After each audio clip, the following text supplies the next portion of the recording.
to Wildcat Stadium. Glad to be with you for another year of Cassville Wildcat football here on the Talon Sports Network.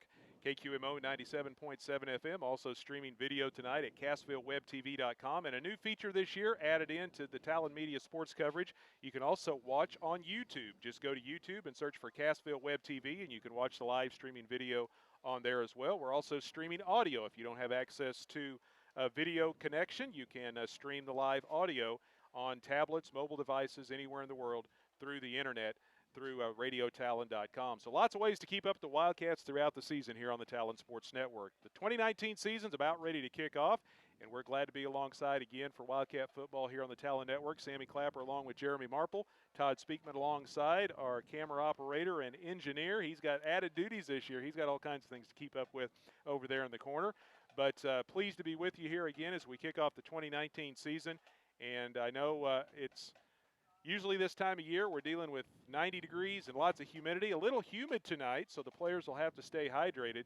But nice, pleasant temperatures in the 70s as we get set to start this one. A nice breeze blowing through and a great crowd gathering on hand for this one here tonight. And it seems like we just wrapped things up, Jeremy, November of 2018, and here we are again kicking off another season. It's hard to believe, Sammy, but it is football season. It's starting to be on TV again and kind of getting those juices flowing, and here we are, Friday night football, high school football. Doesn't get much better than this, especially, as you said, with this weather. We're going in the 70s in August, and it's not going to get much better than that. Yeah, hopefully this doesn't come back to bite us in September and it turns to August weather, but we'll take this nice weather when we can get it, that's for sure. No question, and they'll still get their mandatory water breaks, all that good stuff, but yeah, just perfect tonight for football. Well, with the expansion of the Big 8 a year ago, that means all the Big 8 teams are facing each other tonight, whether it's a Big 8 East or a Big 8 West matchup, or whether it's a crossover matchup. This being a crossover matchup here tonight, Cassville, the defending Big 8 West champs, Aurora coming out of the Big 8 East. But looking at the rest of the Big 8, Rogersville's at Lamar, Hollister at East Newton, Marshfield at McDonald County, Mount Vernon at Monette, Reed Spring at Nevada, and Springfield Catholic at Seneca. A lot of interesting matchups in week number one. Really, a couple I'm going to keep my eye on tonight specifically is that Marshfield at Mack County game, and also Catholic going down there to Seneca. Those will be some interesting matchups tonight. Well, we've got the invocation being read right now. We're going to have the national anthem played by the band. Tonight's national anthem brought to you by Berry County Ready Mix. For any and all of your ready mix, stone, or aggregate needs, stop by Berry County Ready Mix at any of their convenient locations in Shell Knob, Cassville, Eagle Rock. Call in Cassville 847-3200 for a free estimate today, and we'll be right back.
Wildcats and the Aurora Hound Dogs. We still got about 15 minutes left to go here in the pregame show, and glad you chose to be with us tonight for Cassville Wildcat football on the Talon Sports Network. It's time for tonight's Cassville Wildcat Keys to Victory. Mark Whittemeyer and the crew at Wesco Home Furnishings in Cassville are looking forward to another great season of Wildcat football, and just like the quality portrayed by each Wildcat player on the field, Wesco offers the same quality merchandise and customer service. And stop by Wesco in Cassville today. Keys to a victory here tonight. Well, you've got a lot of familiar names and faces on the Cassville side of the football. They lost a lot of talented kids to graduation a year ago, but they also got a lot of kids back. And that was a lot of depth and balance that the Wildcats enjoyed last year when they went 11-1. The Hound Dogs lost a lot of their key players, especially across the line. They did get their quarterback back. They got a couple of running backs back. One of those was battling through injuries last year, but he's ready to go now for another season. So I think right now with all the young players on the Hound Dogs team, not to say that Coach Weldy's not going to mix things up, and we got to keep the Coach Weldys separated tonight and distinguished because Coach Craig Weldy is head coach of the Hound Dogs. Coach Clay Weldy is the offensive coordinator of the Wildcats, and it's father-son. But I expect him to run the football a lot early, so setting a tone early along the line of scrimmage is going to go a long way to a victory. Well, absolutely right.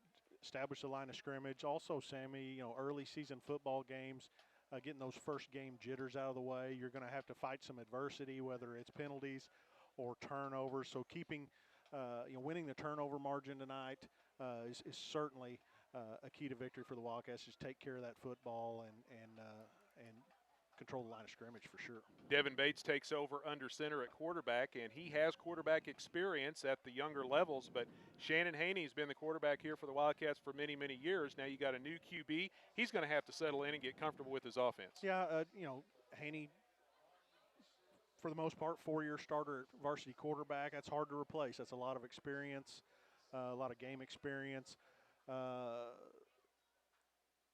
You've got a new quarterback coming in, and you've got varsity experience where Devin had it on the defensive side of the football. So the game is not too big for him. The speed, it's going to take him some reps for the game to slow down a little bit as a quarterback, but he's going to be fine. Another key to a win tonight, too, is going to be the battle of field position, and our colleague Benji Finsky would enjoy us talking about this, the kicking game. Punting the football is going to be one aspect, but the Wildcats are going to have to go with a backup kicker tonight as well. So controlling the length that their opponents, the Hound Dogs, are going to have to drive the football is going to be a key tonight as well. That's always huge for your defense. Force in a high school offense to drive the length of the football field. That is huge for your defense. And the kicking game, as you said, Benji gives me a hard time about it, but I tell you what, the Wildcats have had some mighty good ones over the years. They definitely have. Again, tonight's Wildcat Keys to Victory brought to you by Mark and the gang at Wesco Home Furnishings. They invite you to stop by 109 West State Street in Cassville. Check out their wide selection of furniture, mattresses, and appliances. You can also find them online at wescohome.com. Tonight's Wildcat starting lineup brought to you by Fast Trip at 104 South Main in Cassville. Great prices and friendly service is what you'll find at Fast Trip. Stop by today, locally owned by Mike and Anita Carr. Starting on the offense for the Wildcats at quarterback, Devin Bates. He's a 5'9", 145-pound senior. The running backs will be Zach Kanan, a 5'11", 190 junior, and Bowen Preddy, a 6'1", 180 senior. The receivers for the Wildcats, DJ White, a 6'1", 190 senior, and Brett Cooper, a 5'8", 155 junior. Tight end, Killian Barbie, 6'2", 190 junior. And across the offensive front, at center, Troy Hagans, 5'11", 210 senior. Right guard, Jaden Rybert, 6'2", 230 junior. Right tackle, Hunter Chasteen, 6'1", 225 junior. Left guard, Nate Boley, 5'10", 210 senior. And left tackle, Zach Carney, 6'1", 220-pound junior. Defense for the Wildcats, the tackles will be Jacob Hall, a 5'8", 250 senior, and Nate Boley, a 5'10", 210 senior. The defensive ends, Jaden Rybert, 6'2", 230-pound junior, and Andrew Pryor, 6'2", 200-pound senior. The linebacking core for the Wildcats, Killian Barbie, 6'2", 190 junior. Zach Kanan, 5'11", 190 junior, and Jacob Olberts, 5'10", 170 senior. Corners will be Jerome Ewing, a 5'9", 150 junior, and DJ White, 6'1", 190 senior. The strong safety, Jericho Ferris, 5'10", 180 junior, and the free safety, Bowen Preddy, 6 foot, 1 inch, 180-pound senior. Starting lineup for the Wildcats brought to you by Fast Trip. Whether you're looking for fuel, grocery items, fountain drinks, ice cream, snacks, they've got it all and at the very best prices. Fast Trip, 104 South Main in Cassville, locally owned by Mike and Anita Carr. A lot of familiar names there. They've been shuffled around maybe to some different positions. And then you've got some new names there in the starting roster for the Wildcats. So Coach Parnell and his crew is going to be relying on those returning starters to help the new guys along, and they're also going to be relying on them for leadership as well. Well, the thing that jumps right off the page at you on this Wildcat football team is it's not a big group this year. They don't have those great big kids up front.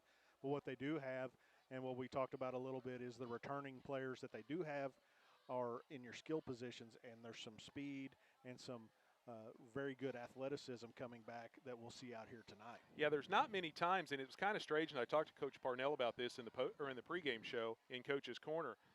Cassville lost a lot of seniors last year, and they lost them from all different parts of their football team. They lost them from the offensive backfield. They lost them off the line. They lost them on the defensive side, both up front and in the defensive backfield. But they got a bunch of kids back at all of those positions. You didn't really just have a huge hole you had to fill. I mean, you lose Shannon Haney and Anthony Tolbert out of the backfield, but you still got Zach Kanan and Bowen Preddy back there. Mm-hmm. You lose guys on the front of the line, but you saw Coach Parnell and his offensive line coach has kind of moved some guys around, put them in some different positions, but there's still some familiar names there. Same thing goes for the linebacking core and in the defensive secondary. So that's got to be a benefit to have a lot of those kids back at all different parts of the field. Well, a lot of those kids, as you said, they may not have started last year, but they got a lot of playing time on a football team that lost one game last year. So they understand Friday night. They know how to win on Friday night, and that'll produce dividends out here as we go through this season. Cassville is the defending Big 8 West champs as they went 6-0 in the Big 8 West. They went 11-1 overall, lost in the district championship to Mount Vernon. Mount Vernon would go on to the state semifinals before having their season come to a close. The Hound Dogs were 2-8 a year ago, and their numbers were down a little bit last year. They were down into the upper 40s, lower 50s for a total turnout. This year, when practice started back in the summer, they were looking at less than 30 kids. They have just over 30 kids, and I never thought I would see Aurora High School having less than 30 kids come out for football, but that's the number situation that teams are facing nowadays. You see some teams have bounced back a little bit with football enrollment.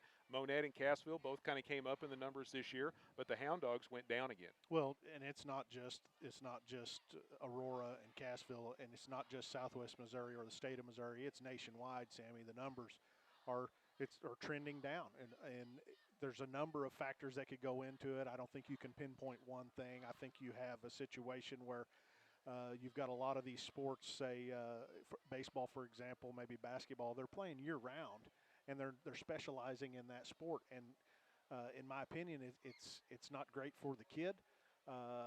They're not as well rounded as an athlete. But it's whatever they decide, whatever their parents decide is fine. It's just my opinion only.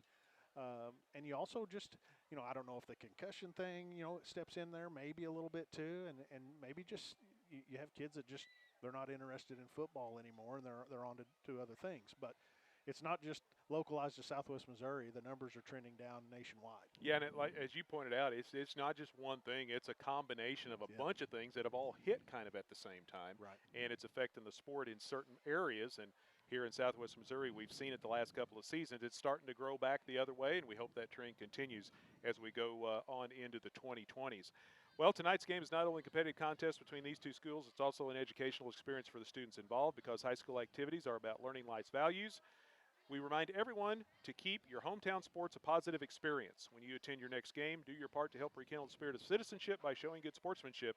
You'll be teaching a positive lesson, and you'll be preserving a proud tradition in the state of Missouri. That sportsmanship reminder brought to you by Access Family Care, and we appreciate their sponsorship of Wildcat football this season.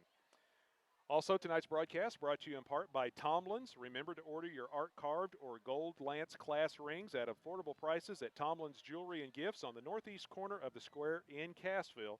It's something every junior and senior look forward to every year, getting that class ring, and you can get them right here in Cassville at Tomlin's Jewelry on the square. The Hound Dogs coming out of the locker room. They'll be in all white tonight with red helmets and red numbers on the front and back. The Wildcats will be in their black unis as they get ready to go. A lot of additions and an expansion done to the Wildcat Stadium area. New concession stand, new restrooms to the south. They've taken the flag and moved it to the north end zone, and also a huge new video scoreboard down there in the south end zone as well. Yeah, really a nice upgrade and things that needed to happen. That concession stand I tell you what, we moved to Cassville in the summer of 1980, and that concession stand needed to be redone then. So it's definitely served its purpose. The new one is fantastic. Lots of room for the workers. Lots of room in those restrooms now, and really needed to happen. And it sure kind of gave this facility an upgrade. We're going to take another break, let you hear from our sponsors, be back with more, and then get ready to kick this one off between the Wildcats and the Hound Dogs. You're listening to Big 8 Football here on the Talon Network.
Season here at home, taking on the Aurora Hound Dogs. The Wildcats coached by Lance Parnell and the Hound Dogs coached by Craig Weldy. Looking at this year's schedule for the Wildcats, they open up here at home, and it's a very balanced schedule, home and away until you get towards the second half of the season. Hound Dogs here to get things started. Next week, they're on the road at Springfield Catholic, come back home to play Monette in week 3. Then they travel down to Seneca in week 4. They hit the midway point at home against East Newton. Then they travel to McDonald County October the 4th, come back home for Nevada on October the 11th, and that's the first of 2 back-to-back home games. The next Friday, they'll be at home against Reed Spring on October the 18th, and then the 25th, of course, we've got that regular season finale against Lamar. Last year, the thrilling win over the Tigers broke the 57-game winning streak on the last-second field goal to end that nation's longest winning streak for the Tigers, and then it's on to district play. The season flies by so quickly, but a tough Big 8 conference as it is every year. Absolutely. There's just don't see many breaks in there. And I tell you what, week 9, you better buckle up for that one because you know the Tigers will have some payback in mind. And it's going to be fun. I mean, it's like you say, tough schedule, but manageable, I think, for this Wildcat football team. We'll see. I think the big question for the Wildcats will be up front if they can create some lanes for these running backs, give these skill guys the football in space, the offense should click. Cassville comes out in their black jerseys with gold pants, gold numerals, black helmets with the Wildcat logo on the side, getting ready to go out and do the coin toss to get things started here this evening. It'll be Devin Bates, DJ White, along with Troy Hagens and Bowen Preddy, the 4 captains for the Wildcats.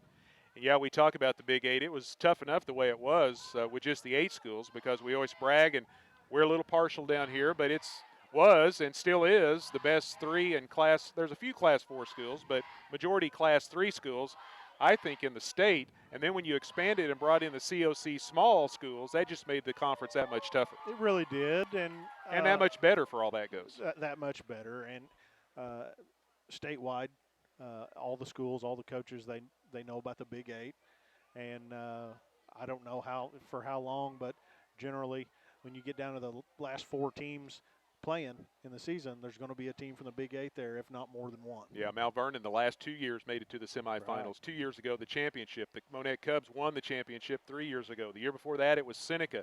Just a few years prior to that, it was Aurora and Cassville making deep runs. And Cassville winning state championships. You look back the last 10 or 12 years. Lamar winning 7 in a row. So they're in another class, and look at the success they're happening. But in Class 3 alone, in the last 10 or 11 years, 8 or 9 of those years, it's been a team from the Big 8 making it to the at least semifinals. Right. And close to half of that time, they were making it to the championship game, if not winning championships. Right, and it's just the brand of football down here. It's still a physical brand. A lot of times they run into teams from the other side that aren't used to playing that style of football. They want to spread it out and create space. They don't really like that physical brand.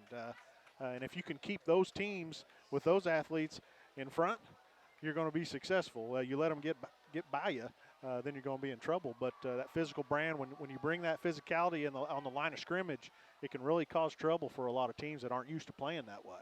Well, the Hound Dogs won the toss, and they want the football, and that's not surprising. Coach Weldy, with a young team, he probably wants to get those kids out there and get them handling the ball early on and try to get into a rhythm. I think we'll see a Wildcat defense on the field tonight that'll show some speed out there, sideline to sideline. I'm anxious to see them get going defensively. I'm glad it worked out this way.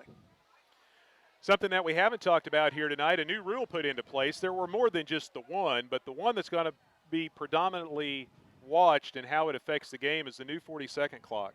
And everyone's familiar with the 25-second clock, and the way that worked, once the umpire spotted the ball, the team that was on offense had 25 seconds to snap the football and run the next play. Well, now the Missouri State High School Activities Association, in an effort to speed up the game, which I don't know why they needed to speed it up, they've implemented a 40-second clock.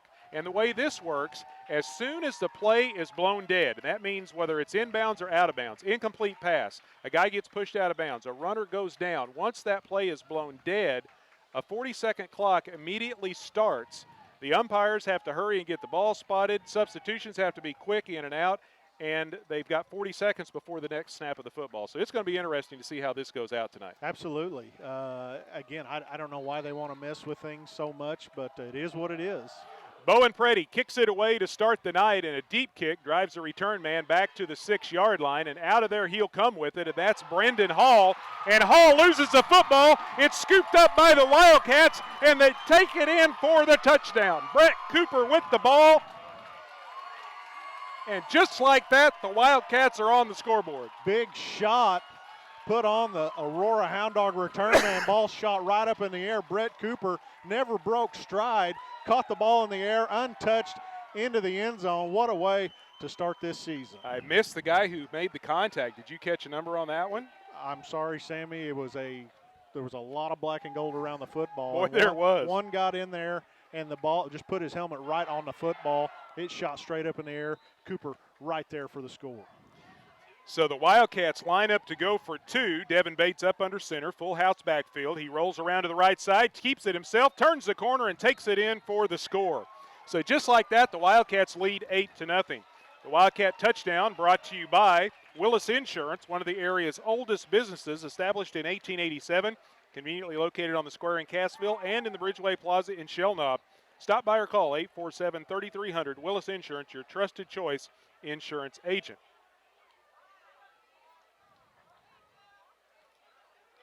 And they'll start all over, kick the ball off again. What a way to start this season. Big play on special teams. We talk about special teams every year, the importance of having solid special teams and having your special teams come up big for you. Well, the Wildcats have it right out of the chute. So Bowen Preddy will be kicking off again. The Wildcat kickoff brought to you as always by Baywash Car Wash in Cassville. Come try out the all-new IQ Soft Cloth Automatic featuring custom wash technology and giving you the perfect wash every time. Baywash, a clean car is a happy car, and that makes you feel good.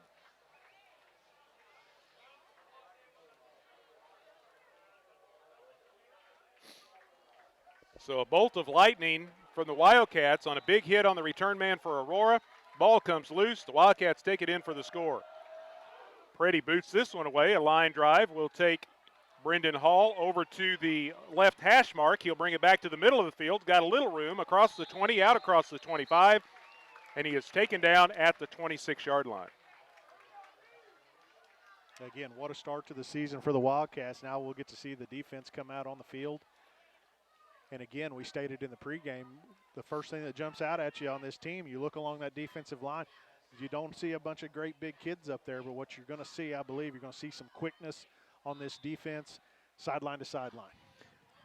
Jay Lee, the quarterback for the Hound Dogs, he is a returning starter, split backfield behind him, and he gives to the first man through. There is a little bit of a hole. The running back plows his way across the 30 out to about the 32. Pretty good run on first down. Picks up about 6 yards. Well, the Hound Dogs just get over center, got a couple tight ends in there, and just run straight ahead on the first play. Just a quick pop, straight ahead. That was Ian Jackson on the carry, picks up 6, second down and 4. Man comes in motion. They give the handoff left tackle to the first man, and then they fake the option running to the short side of the field. And Cassville stacks up the ball carrier after a gain of maybe a yard. A nice job in there, defensive tackle. Jacob Hall, first man there, holding the runner up.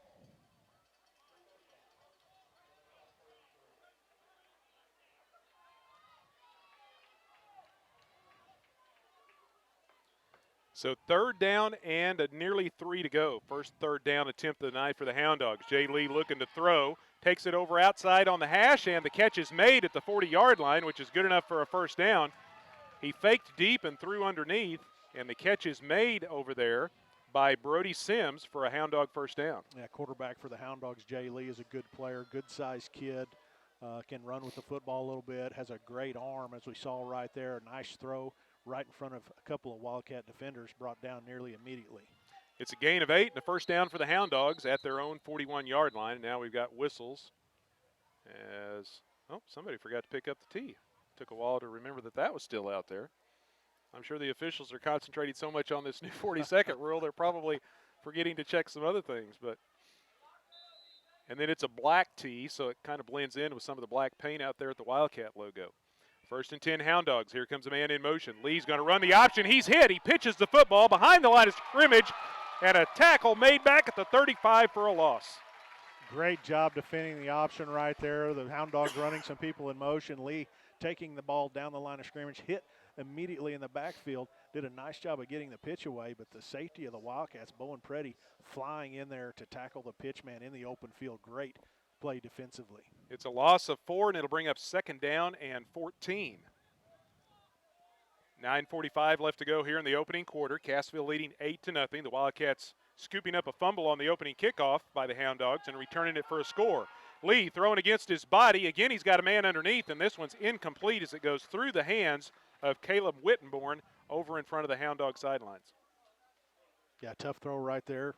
Lee rolling to his left, trying to square those shoulders and throwing all the way over near the Hound Dog sideline. Nice coverage on the play by Ewing.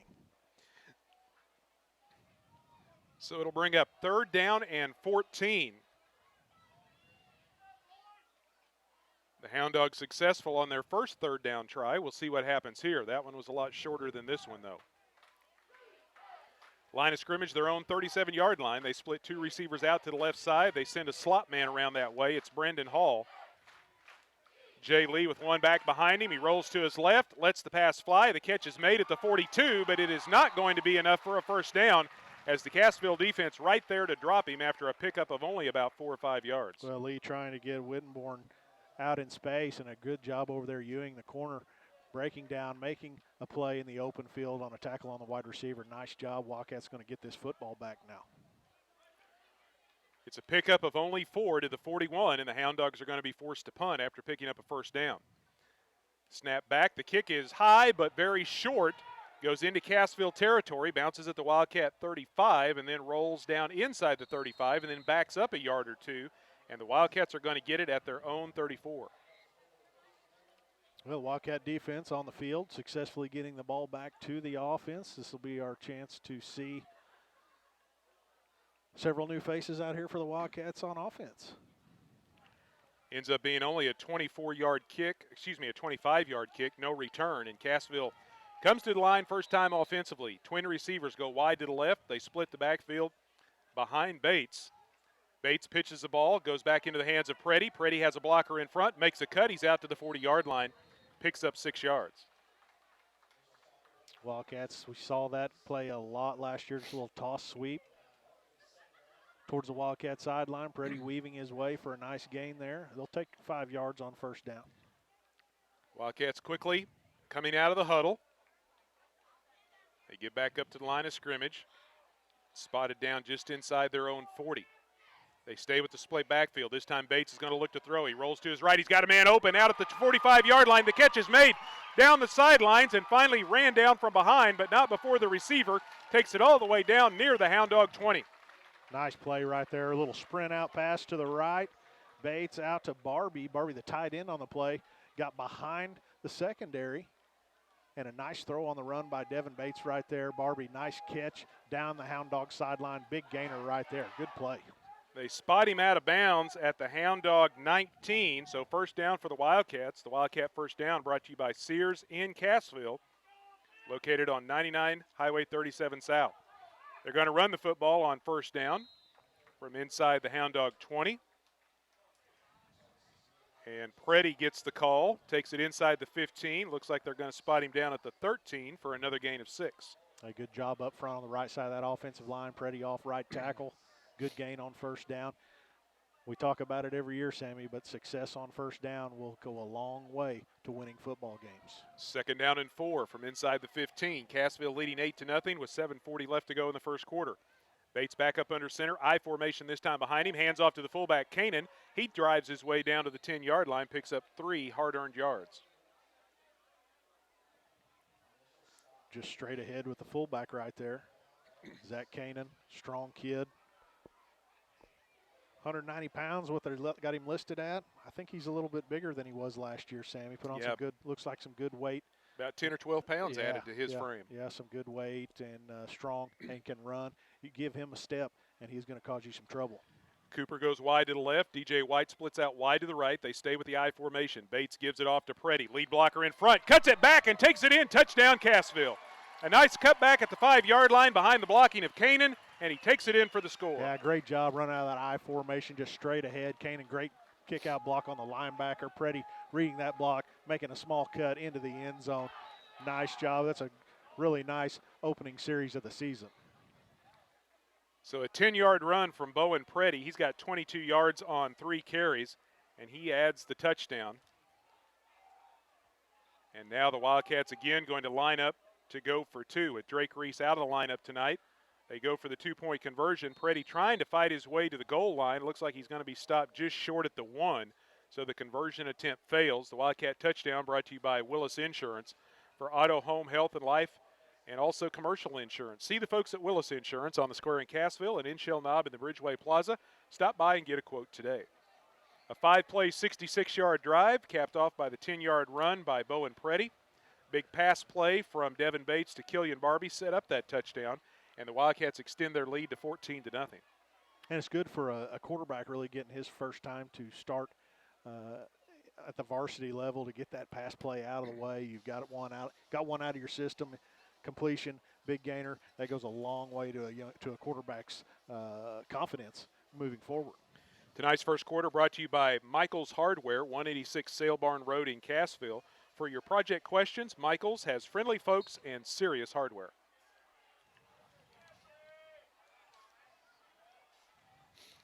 So Preddy's been busy. We've played only 5 minutes, and this will be the 3rd time he's kicking off already. Made a nice play defensively. Carried the ball tonight. Kicked off 2 or 3 times. He's a good player for this Wildcats. Good athlete, great speed. Going to be fun to watch. Boots another line drive. This one not nearly as deep. Hall comes up on the move, boots the football inside the 20, and he's going to have to dive on it. He tried to catch it on the run, and that's a dangerous play, and he couldn't quite get to it. The ball hit him and then squirted past him, and the Hound Dogs are going to start at their own 17.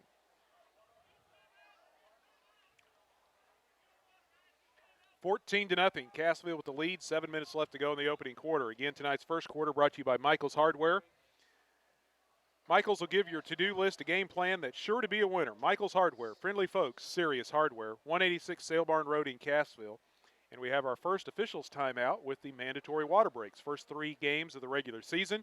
Some way midway through each quarter, they take a break and allow the players to get hydrated, and that's what they're going to be doing right now. Well, I'll tell you, Sammy, in the past we've been places, opening night, Reed Spring, maybe McDonald County, where I can think of some real hot boxes we've been in 90-degree weather plus this opening night. That is really not the case tonight. It is fantastic. A little breezy, little breeze coming out of the north there, looks like, and not going to affect much tonight. One of the things I was concerned about when I got here, we had some rain this morning. I wanted to get out on the field and kind of check it, and walk out on that football field, and you couldn't even tell that it had rained. The field's in great shape, and as you can see right now through warm-ups and halfway through this first period, no wear on the field, no chunks, no nothing. Yeah, Coach Parnell talked with him last week, and he said, boy, coming out of that wet spring, May and June, they fought with it for a while, but when things finally started to clear up in late July and August, it really started to fill in nicely, and they controlled the weeds and the crabgrass, and it's in great playing condition for the season opener here tonight. Jay Lee under center, pitches the ball to the motion man. He tries to get to the edge. That's Cole Rollman, and he turns the corner, but will pick up only 2 or 3 yards out to the 20. Rollman, tough run over there, took a big shot just by the corner. I believe that was Ewing. Came up, put a shot on him, stayed on his feet, fought for some positive yardage there. 14-0, Cassville with the lead midway through the opening quarter. 2nd down and 7 to go for the Hound Dogs at their own 20-yard line. Hound Dogs were able to pick up a first down their last possession, but then a big defensive play for a loss knocked them back, and they ended up punting the football. Lee this time going to keep it himself, a quick hitter, and he squirts free and slides out to the 25-yard line. Lee, a very athletic quarterback, and he showed it right there.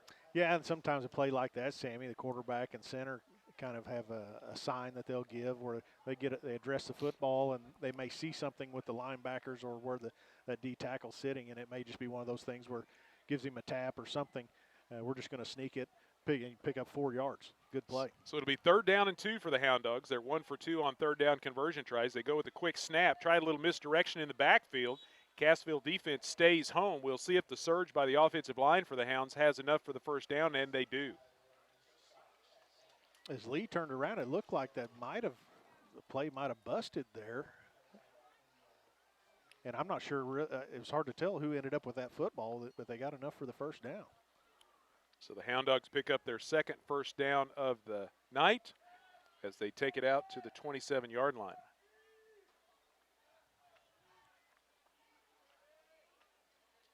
Man comes in motion again, inside handoff, and he is stacked up. Cole Rollman drilled as he gets the handoff from Jay Lee, and this is going to be a loss back to the 25-yard line. Hey, just a great effort right there by Marlowe. Zach Marlowe fired in there, got off the football, busted the play up. Lee ended up with the ball. They had to blow it dead before somebody got hurt, but just a great job busting out of that defensive tackle, fighting through that line of scrimmage and really being very disruptive. A lot of different players coming in and out for the Hound Dogs, especially there in the offensive backfield. Jay Lee up under center once again. Here comes the man in motion. He's going to run the option. No, he's looking to throw, trying to get to the edge, turns the corner, and he is double-teamed at the 26 and taken down.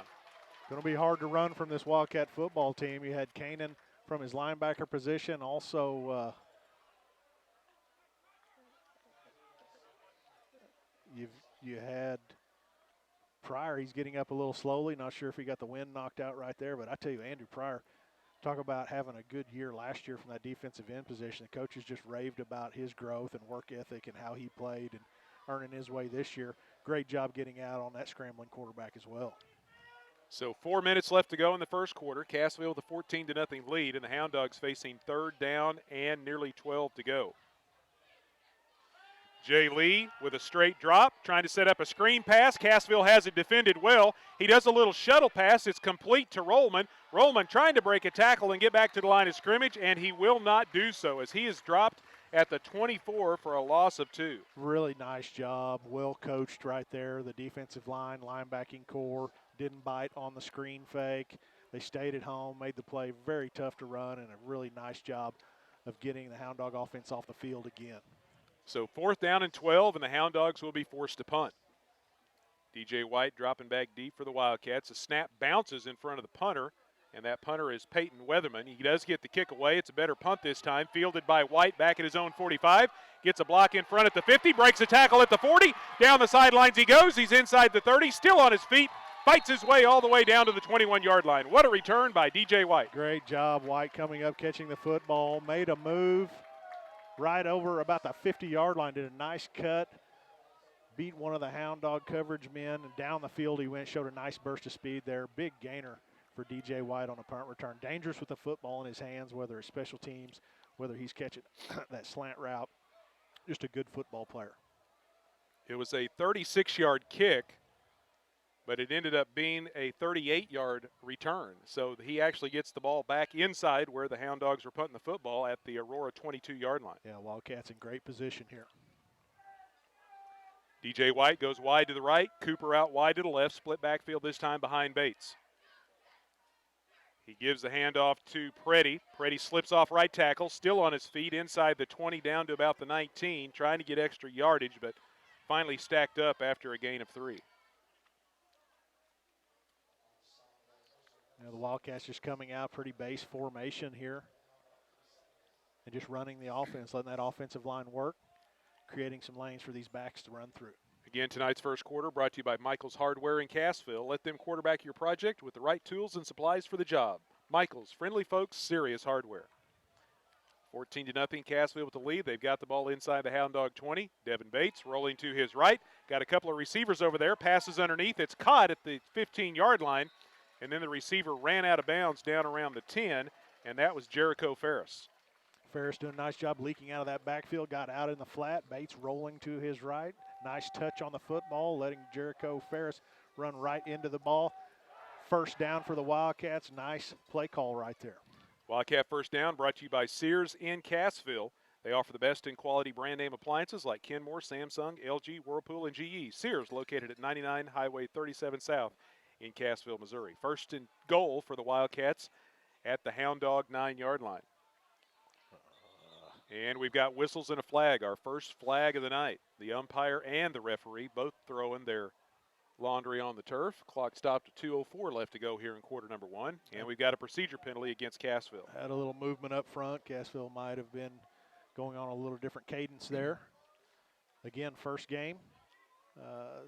You're going to have plays like that, and those are things that you clean up as you go. This drive into the red zone by the Wildcats brought to you by Roark Diesel. Since 2006, they've been providing a huge selection of diesel performance products in Cassville and serving the surrounding area. Call 847-6560 or find them online at roarkdiesel.com. First and goal, Cassville. After the penalty marked off 5 yards, they pitch the ball to Preddy. Preddy makes one man miss, makes another man miss, and then finally is swarmed under at about the 13-yard line. Picks up maybe a yard. Yeah, toss sweep around the left edge of the wide side of the field. Defended really well by the Hound Dogs right there. Pretty trying to make defenders miss. At some point, as a running back, you just got to cut your losses. Don't get hung up and get injured. But Preddy's fighting for everything he could get there. So second down and goal from the 13-yard line. They split the backfield this time, bring Barbie, the tight end, from the right side around to the left. And Bates throws underneath to White, but whistles sound at the snap of the football, and that's going to stop the play before it can get started with 1:13 left to go here in the opening quarter. And another procedure penalty against the Wildcats. That one was not as obvious, Sammy. I'm not sure who was moving on that play. But Wildcats moving in the wrong direction this series. Tonight's broadcast of Wildcat football also brought to you in part by Sports World at 709 Main Street on the square in Cassville for screen printing, embroidery, sporting goods, trophies, athletic clothing from area schools. Find it all at Sports World. Give them a call if you've got any questions, 847-5366. Right now, the Wildcats going in the wrong direction. They've backed up close to the Hound Dog 20 now, still second and goal. Bates throws over the middle. It's caught by White, gathers it in, goes around the defender, and takes it in for the touchdown. A really nifty catch and then a nice move for the score. Tell you what, you got a receiver like DJ White out there, it makes a big difference when you got one-on-one coverage out there. White just made the move in front of the corner. Bates made the throw through kind of behind him just a tad, probably by design. If Bates is reading that play, he's seeing the corner come in towards the front, throws it kind of on the back shoulder of White. White jumps, adjusts to the ball in the air, reaches out with the hands, makes the catch, comes down with it, makes a move into the end zone. Really nice play. So the Wildcats add to their lead, and now they will go for two once again. Bates fakes the handoff to Preddy, rolling to his right. Nobody on the corner. He's going to take it in for the score. The Wildcat touchdown brought to you by Willis Insurance for over 130 years. Willis Insurance has been there to help with your insurance needs. You don't stay in business for that long unless you treat your customers right. They're located in Shell Knob as well as Cassville, two locations to serve the area better. Call 847-3300 for all your insurance needs in Cassville or 858-3747 in Shell Knob. 22-0 now, Cassville leading, and we're still in the first quarter. 18-yard pass completion from Devin Bates to DJ White for the third score of the night. Well, you know the Wildcat, the coaching staff, Coach Weldy, got to feel pretty good about it when you look out there and you've got one-on-one coverage with DJ White, because he's going to win most of those battles if you give him a chance to catch the football. It doesn't have to necessarily be a perfect pass every time, as we saw right there. He's got the ability to go up and adjust his body in the air to the football and snatch it. Great hands. He'll reach out with the hands, catch the football, doesn't have to catch it on his body like you see a lot of young players do. Drives me crazy. Catch the ball with your hands. DJ White, exceptional job of that. Not only catching the football, but coming down, maintaining balance, and making his way into the end zone. Wildcat kickoff once again brought to you by Baywatch Car Wash with the new IQ Soft Cloth Automatic. A clean car is a happy car, and that makes you feel good. Bowen Preddy gets a good leg into this one, kicking into that wind, and it goes all the way into the end zone for the touchback. Cole Rollman could not catch up to it, and the Hound Dogs will start at their own 20. Nice job by Preddy. Give your defense an opportunity to defend 80 yards of football field. So 48 seconds left here in quarter number one. Again, tonight's first quarter brought to you by Michael's Hardware. Give your to-do list a game plan that's sure to be a winner. Michael's Hardware. Friendly folks, serious hardware. 186 Sale Barn Road in Cassville. Hound Dogs start at their own 20-yard line. Jay Lee will bring his team up to the line of scrimmage. Lone setback, two slot backs, and two receivers as they spread things out a little bit here. Cassville showing blitz from the edge. Here comes Barbie coming in from the backside, trying to get to Lee. Lee scrambles away, heads up the Hound Dog sideline, and picks up positive yardage across the 25 out to the 26. Lee did a really nice job. All kinds of pressure in the backfield. That Wildcat defensive line getting off the football, leading the way. Hunter Chastain breathing right down Lee's neck. Lee showed a nice burst of speed to get out to the Hound Dog sideline, brought down at the end of the play by Ewing.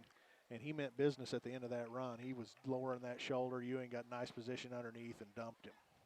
Aurora may get one more play. It looks like they will before the first quarter comes to a close. Snap the football. Inside handoff goes into the belly of Jackson, and he fights his way across the 27, maybe the 28, and that will be the last play of quarter number one. As we head to the second quarter, the Cassville Wildcats lead the Aurora Hound Dogs by a score of 22-0. We'll take a break and be back. You're listening to Big 8 Football here on the Talon Network.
Sammy Clapper and Jeremy Marple back here at Cassville. The Wildcats lead the Hound Dogs 22-0 as we start the second quarter. Peyton Weatherman carries for 1 yard, and it'll bring up 4th down and 1, and the Hound Dogs forced to punt inside their own 30.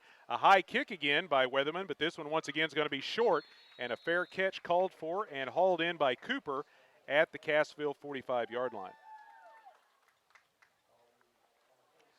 So the punt ends up going, let's see, 21, only 25 yards once again.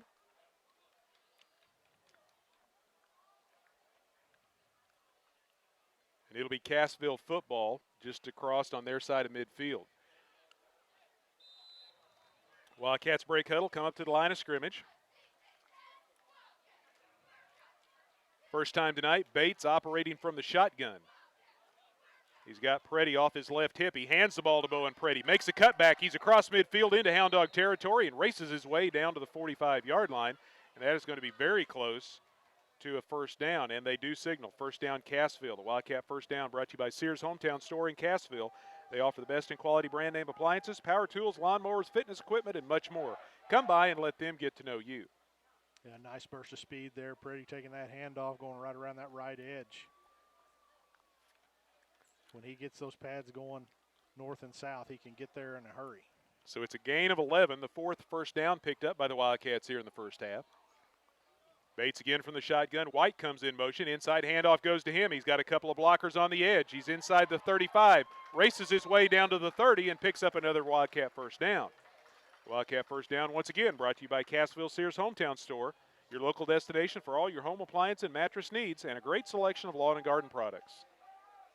A good play call there is White coming in motion, getting that handoff coming underneath right in front of the face of the quarterback, Bates. White showing nice speed. Turn the corner. Another big play on offense for the Wildcats. Back-to-back 11-yard gains for the Wildcats, and they've got it first and goal inside the Aurora 30-yard line, and now we've got whistles sounding. Stoppage of play will give us a chance to remind you that tonight's second quarter is brought to you by Young Family and Cosmetic Dentistry. They're located in Cassville and Joplin. They have exceptional quality dentistry and incomparable customer service. Whether you want preventative, restorative, porcelain veneers, dental implants, or even sleep apnea therapy or Botox fillers, check out Young Family and Cosmetic Dentistry. You can find them online at youngfamilydentistry.com or give them a call, 374-2130 in Cassville. We've got a stoppage of play. The timeout on the field is brought to you by Superior Metal Sales. If you're looking for a steel building, shop, or roof that will defend against the elements, look no further than Superior Metal Sales. See them for any of your roofing and storage shed needs. Superior Metal on Highway 76 south of Cassville. Got some score updates. Big 8 play. Rogersville has a 13-7 lead over Lamar. Reed Spring on top of Nevada early on, 7-6. Seneca leading Springfield Catholic 7-0, and all the other games scoreless up to this point around the Big 8. 22-0, Cassville with the lead with 10 minutes left to go before halftime here in Cassville. Bates crossed his body, has a wide open man behind the defense. DJ White makes the catch at his knees and takes it in for the score. Very tough throw right there by Bates, rolling to his right. He came back all the way across the field. DJ White lined up all the way over on the Hound Dog sideline, running a deep post route. Bates sprinting away from him, had to throw the football back across his body. Hard to get a lot on that throw, a little bit low, but the great hands of White was able to go down in stride, grab the football out of the air and into the end zone. Great play there for the Wildcat offense. So Cassville lines up to go for 2 once again. Bates pitches the ball to Preddy, has Kanan leading the way and takes it in for the 2-point conversion. Wildcat touchdown brought to you by Willis Insurance. For over 130 years, they've been serving your insurance needs in Berry County and the surrounding area for auto, home, health, life, and commercial insurance. See the folks at Willis Insurance. Stop by and get a quote today. 30-0 after the 30-yard touchdown completion from Devin Bates to DJ White. Second time those two have hooked up tonight on a score. And Bates has had a pretty good start to the 2019 season. He's 4 for 4. Closing in on 100 yards already through the air here in the first half. DJ White, 2 catches, 2 touchdowns. The other touchdown coming from Bowen Preddy. And then the fumble return from Brett Cooper to get the first score of the night. So special teams and offense has put the points up on the board up to this point. And Cassville has opened up a 30-0 advantage. Still 10 minutes left to go here in the second quarter. And the Wildcats will kick it away. Wildcat kickoff brought to you as always by Baywatch Car Wash in Cassville. Come try out the all-new IQ Soft Cloth Automatic featuring custom wash technology, giving you the perfect wash every time. At Baywatch Car Wash, a clean car is a happy car, and that makes you feel good. Bowen Preddy boots it away. We'll get the camera adjusted here in just a minute. Trying to do double duties here. And the return man brings it up the left hash, and that is Cole Rollman. And Rollman brings it out across the 20 and takes a lick, but hangs on to the football. This Wildcat coverage unit flying down the field with some bad intentions. Delivering some punishment to these Hound Dog return men. And you can just see the confidence in this Wildcat football team building every play. Offense really clicking.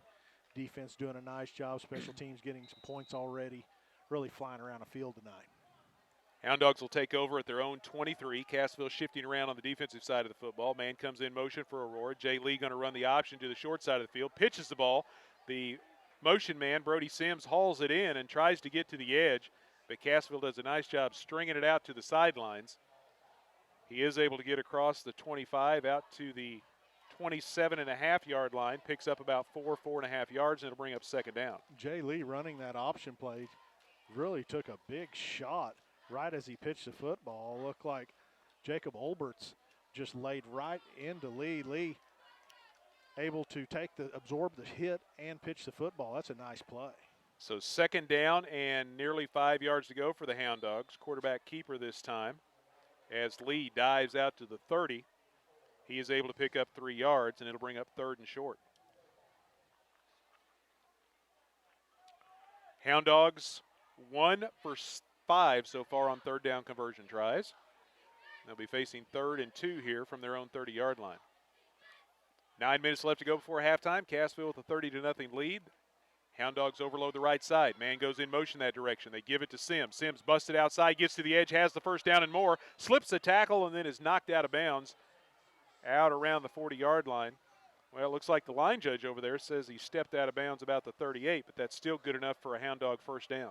Brody Sims, junior running back for the Hound Dogs, showing a nice burst of speed, able to get to the edge right down that Hound Dog sideline, picking up a big first down for him. So 1st and 10 Aurora at their own 38. Again, they overload the short side. Bring the man in motion, Sims that direction. This time they come back against the grain on a cutback move, and Cole Rollman tries to slice his way up the middle, moves ahead to the 40, picks up 2 yards. These Hound Dog running backs, they sit back there in the backfield, 5'9", 5'8", 5'9" backs, and pretty good size offensive line up front there for the Hound Dogs. They just kind of get hidden there, and all of a sudden here they are, and very quick with the football in their hands. So 2nd down and 8 for the Hound Dogs at their own 40-yard line. Receivers this time in the formation. They throw underneath, and the catch is made over on the far side by Jacob Jordan. Jordan trying to fight up the sidelines along the Hound Dog side for a first down. We'll see where they spot him out of bounds. Pretty good coverage over there. Brett Cooper keeping the receiver in front of him. Brought him down just shy of the sticks. They spot him down at the 47 after a gain of 7, and another 3rd down facing the Hound Dogs. Lee now 3 of 5 throwing the football. Comes up just short, 3rd down and less than 1.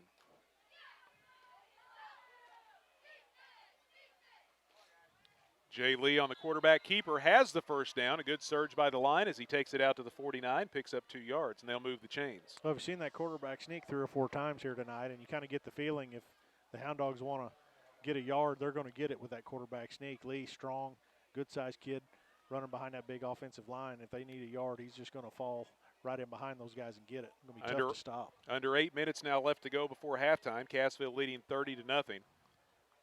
1st and 10 Aurora at their own 49-yard line. Hound Dogs trying to get into Cassville territory for the first time tonight. Sims goes in motion. Lee rolls to his right. Jumps over a defender. Has the yardage to get into Cassville territory and then is knocked out of bounds. Steps out of bounds right in front of the Hound Dog bench. It looks like they're going to spot him out at the 47, so it's a pickup of 4 yards. Lee very elusive, able to get away from the defensive line of the Wildcats. Again, getting pressure on the quarterback, forcing him out of the pocket towards the sideline, and he's able to do it. Shows nice burst of speed, able to get over there. Unfortunately for the Hound Dogs, he stepped out of bounds on the play. So 2nd down and 6. Cassville again shuffling around defensively, trying to catch the Hound Dogs thinking one thing and going in another direction. They push it right up the middle this time. And the surge up front drives the ball down to the 45. Don't know whether Lee kept it that time or whether he handed it off. I couldn't see. Another sneak. Yeah, it was Jay Lee, and he gets to the 45 for 2 yards. Well, we've played a quarter and a half, and I don't know what it feels like down on the field, but up here in the press box, this new 40-second clock definitely seems to have the pace of the game picked up a little bit. Yeah, it seems to, but neither team has really been in danger of the play clock expiring on them. I haven't seen it become a factor yet. Jay Lee sidesteps the defender over on the far side. A flag is thrown from the back judge, and he has the 1st down inside the 40, but we'll see what the penalty marker is all about. Yeah, nobody's been in danger of that. They've been getting the snap off, but boy, they're hurrying and getting the play run before anything happens, that's for sure. Yeah, there's no time to lollygag out there. Just get it and go. And this officiating crew is definitely having to hustle around out there tonight. The water break may be for them tonight. The flag goes against the Hound Dogs, a holding call, and it will move the ball all the way back on the Aurora side of the 50, back at the Hound Dog 47-yard line, so a costly penalty. Yeah, big 3rd down right here.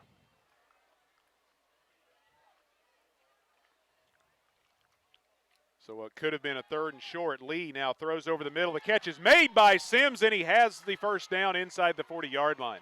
Brody Sims went up in traffic, came down with the football, held on to it, and picked up a 1st down. Good play there. Sims just found a soft spot right just beyond the linebackers, right in front of the safeties.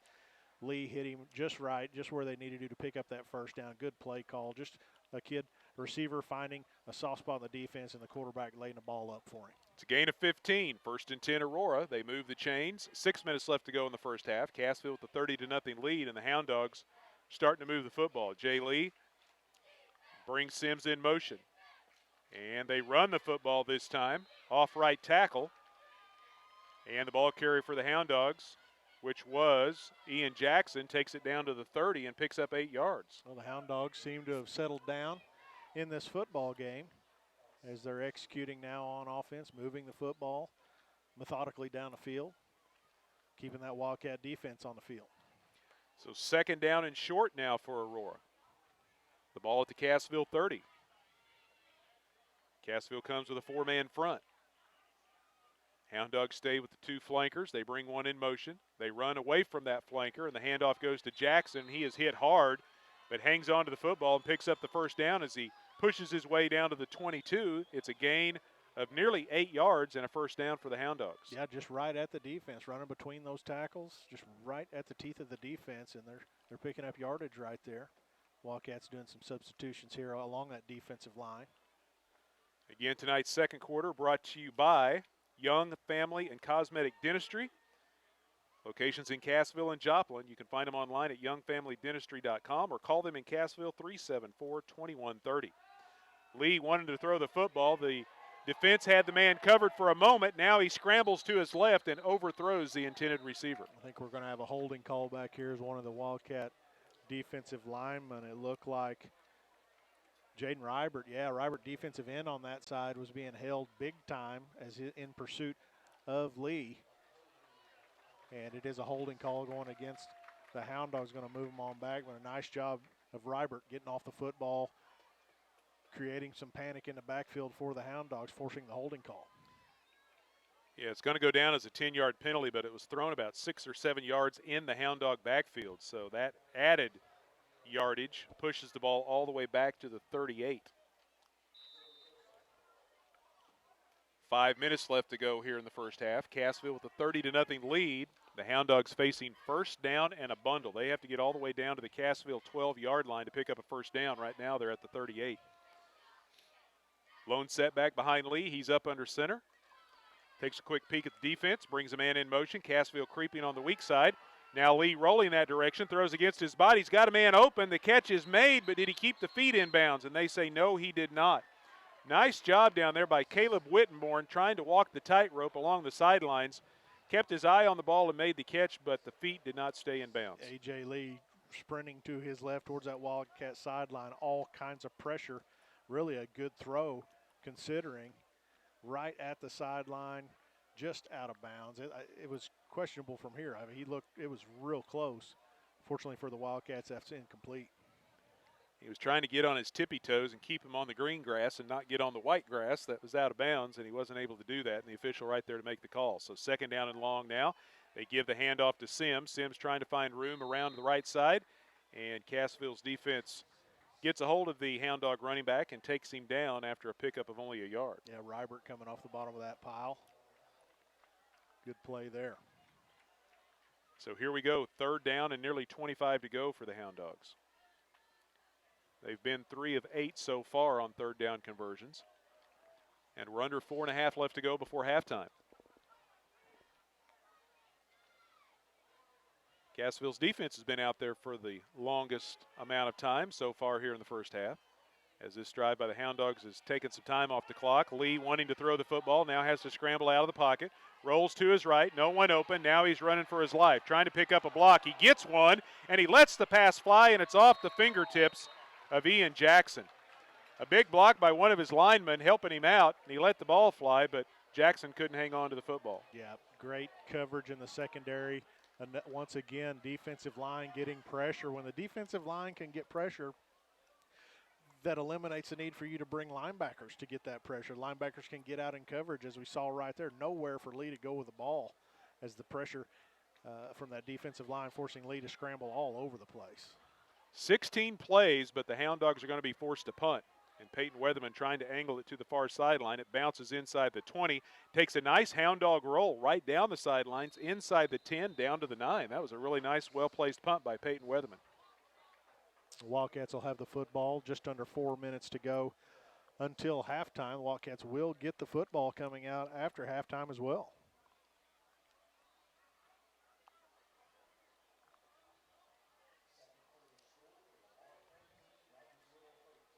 It looks like they're going to maybe take their water break right now as well.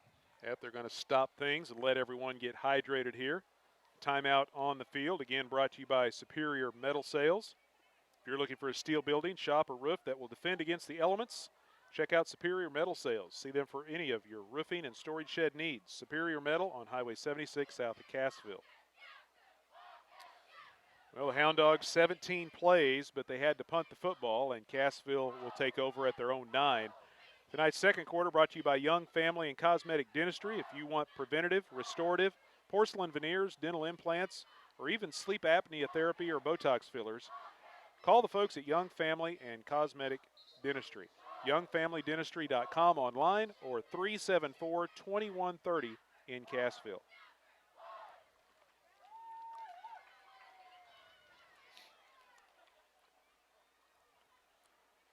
So the Wildcats take over after the punt by Weatherman, and they'll start deep in their own territory. Well, now it comes back to what we were talking about in the pregame, hanging on to the football. You're inside your own 10, can't afford a turnover here. Bates pitches the ball back to Preddy. He's got a blocker on the edge, brings it across the 20, he's down the sidelines. 30, 40, 50, and he is gone. 30, 20, 10, touchdown, Cassville. Nice job of blocking up front there. Toss sweep Preddy around the right edge, made it all the way out to the Wildcat sideline. Once he hit the corner, Sammy, nobody was going to get him. They no angles were going to catch Preddy right there. Down the sideline he goes. Huge play for this Wildcat football team. Second rushing touchdown for Preddy on the night, 91 yards, and he is now over 120 yards here in the first half on that big gainer. And it goes in for the score. The Wildcat touchdown brought to you by Willis Insurance on the square in Cassville, also in the Bridgeway Plaza in Shell Knob. In Cassville, call 847-3300 or in Shell Knob, 858-3747 and get a quote today. A lot of speed on this field, Sammy. We see this Wildcat offense. We talked about the skill positions they had coming back and the speed that they produce, and we saw it right there. I tell you, you could almost see it from our vantage point where we're sitting. You could see Preddy coming around to this Wildcat sideline, and right about the 15-yard line, you could tell that the angles the Hound Dog defense were taking were not going to matter as Preddy hit the corner, got to about the 30, and it was all she wrote. Turned on the burners down that Wildcat sideline. And he had two guys about 10 to 15 yards out ahead of him, sealing that edge for him too. And like you said, once he got to the sidelines at his own 30, there was nobody going to catch him. He would have had to trip for the Hound Dogs to stop him, and that wasn't going to happen. Just great burst, just great speed. Good athlete with the football in his hands. So that extends the score to 36-0 in favor of Cassville with 3:37 left to go here before halftime. And the Wildcats are talking things over what they want to do. They've been going for two every time with Drake Reese, their place kicker, not able to play tonight. But this time it looks like they are going to try to kick the extra point. And it will be Hernan Hernandez, a freshman, right-footed kicker. So here we go. Snap back, ball down, kick up. It's a low kick, but it is no good. Just wide to the right. Had plenty of distance, but not the accuracy, so it remains 36-0 in favor of the Wildcats. Well, a good opportunity to get a young kicker a chance to get in on a Friday night and see what it's all about. He won't see anything as a freshman or in JV. He won't see the speed that he'll see out here on a Friday night. Just give him a chance, see what he's got to work toward. The Wildcats ready to kick it away now. The Wildcat kickoff brought to you by Baywash Car Wash. Come try out the all-new IQ Soft Cloth Automatic featuring custom wash technology that gives you the perfect wash every time. At Baywash, a clean car is a happy car, and that makes you feel good. 91-yard touchdown run for Bowen Preddy. Second rushing touchdown of the night. DJ White has a couple of touchdown receptions, and Brett Cooper with a fumble recovery for a score. As the Wildcats out in front, 36-0. With 3:37 left to go before halftime. Brody Sims along with Cole Rollman dropping back deep for the Hound Dogs. Lights are taking full effect now with the overcast skies. Things are darkening up a little quicker here in the early part of the season. Preddy, a line drive kick down the right hash, and Rollman has it bounce off his chest, picks it back up at the 16, has a big hole up the middle, and he is off to the races. Out across the 35, across the 40 before he is finally taken down. Well, there was a huge hole opened up right in the middle of the field between the hash marks, and Cole Rollman took advantage of it and returns it to the Hound Dog 42. It's fun in the kick return game when you see that seam open up for a second, that return man's able to hit it hard, and that's what we saw right there. Nice return to give the Hound Dogs an opportunity here heading into halftime. Just inside their own 42-yard line is where Aurora will take over offensively. Jay Lee brings his troops up to the line of scrimmage. Double flankers with the lone setback. Sims comes in motion. They run the option. Lee's going to keep it himself. Upended at the 45-yard line, as that was a nice defensive play by Cade Hayward. Got into the legs of Lee and flipped him into the air, but Lee is able to take it to the 47 for a pickup of 5.5 yards. Hayward coming up from that safety position, doing what he's supposed to do in run support. So second down for the Hound Dogs. Lee this time a quick three-step drop. Pass over the middle. Caught by Sims for the first down inside the 40. Keeps his feet and takes it down inside the 35. Boy, Brody Sims, he's been doing that all night. Catching the ball in traffic. He knows he's going to take a lick, but he's been hanging on to the football and picking up yardage for the Hound Dogs. You catch the ball in the middle of the football field, you know you're going to get hit. You might as well catch it. He did a nice job there. Another nice throw by Lee, finding that opening right between the safeties that time.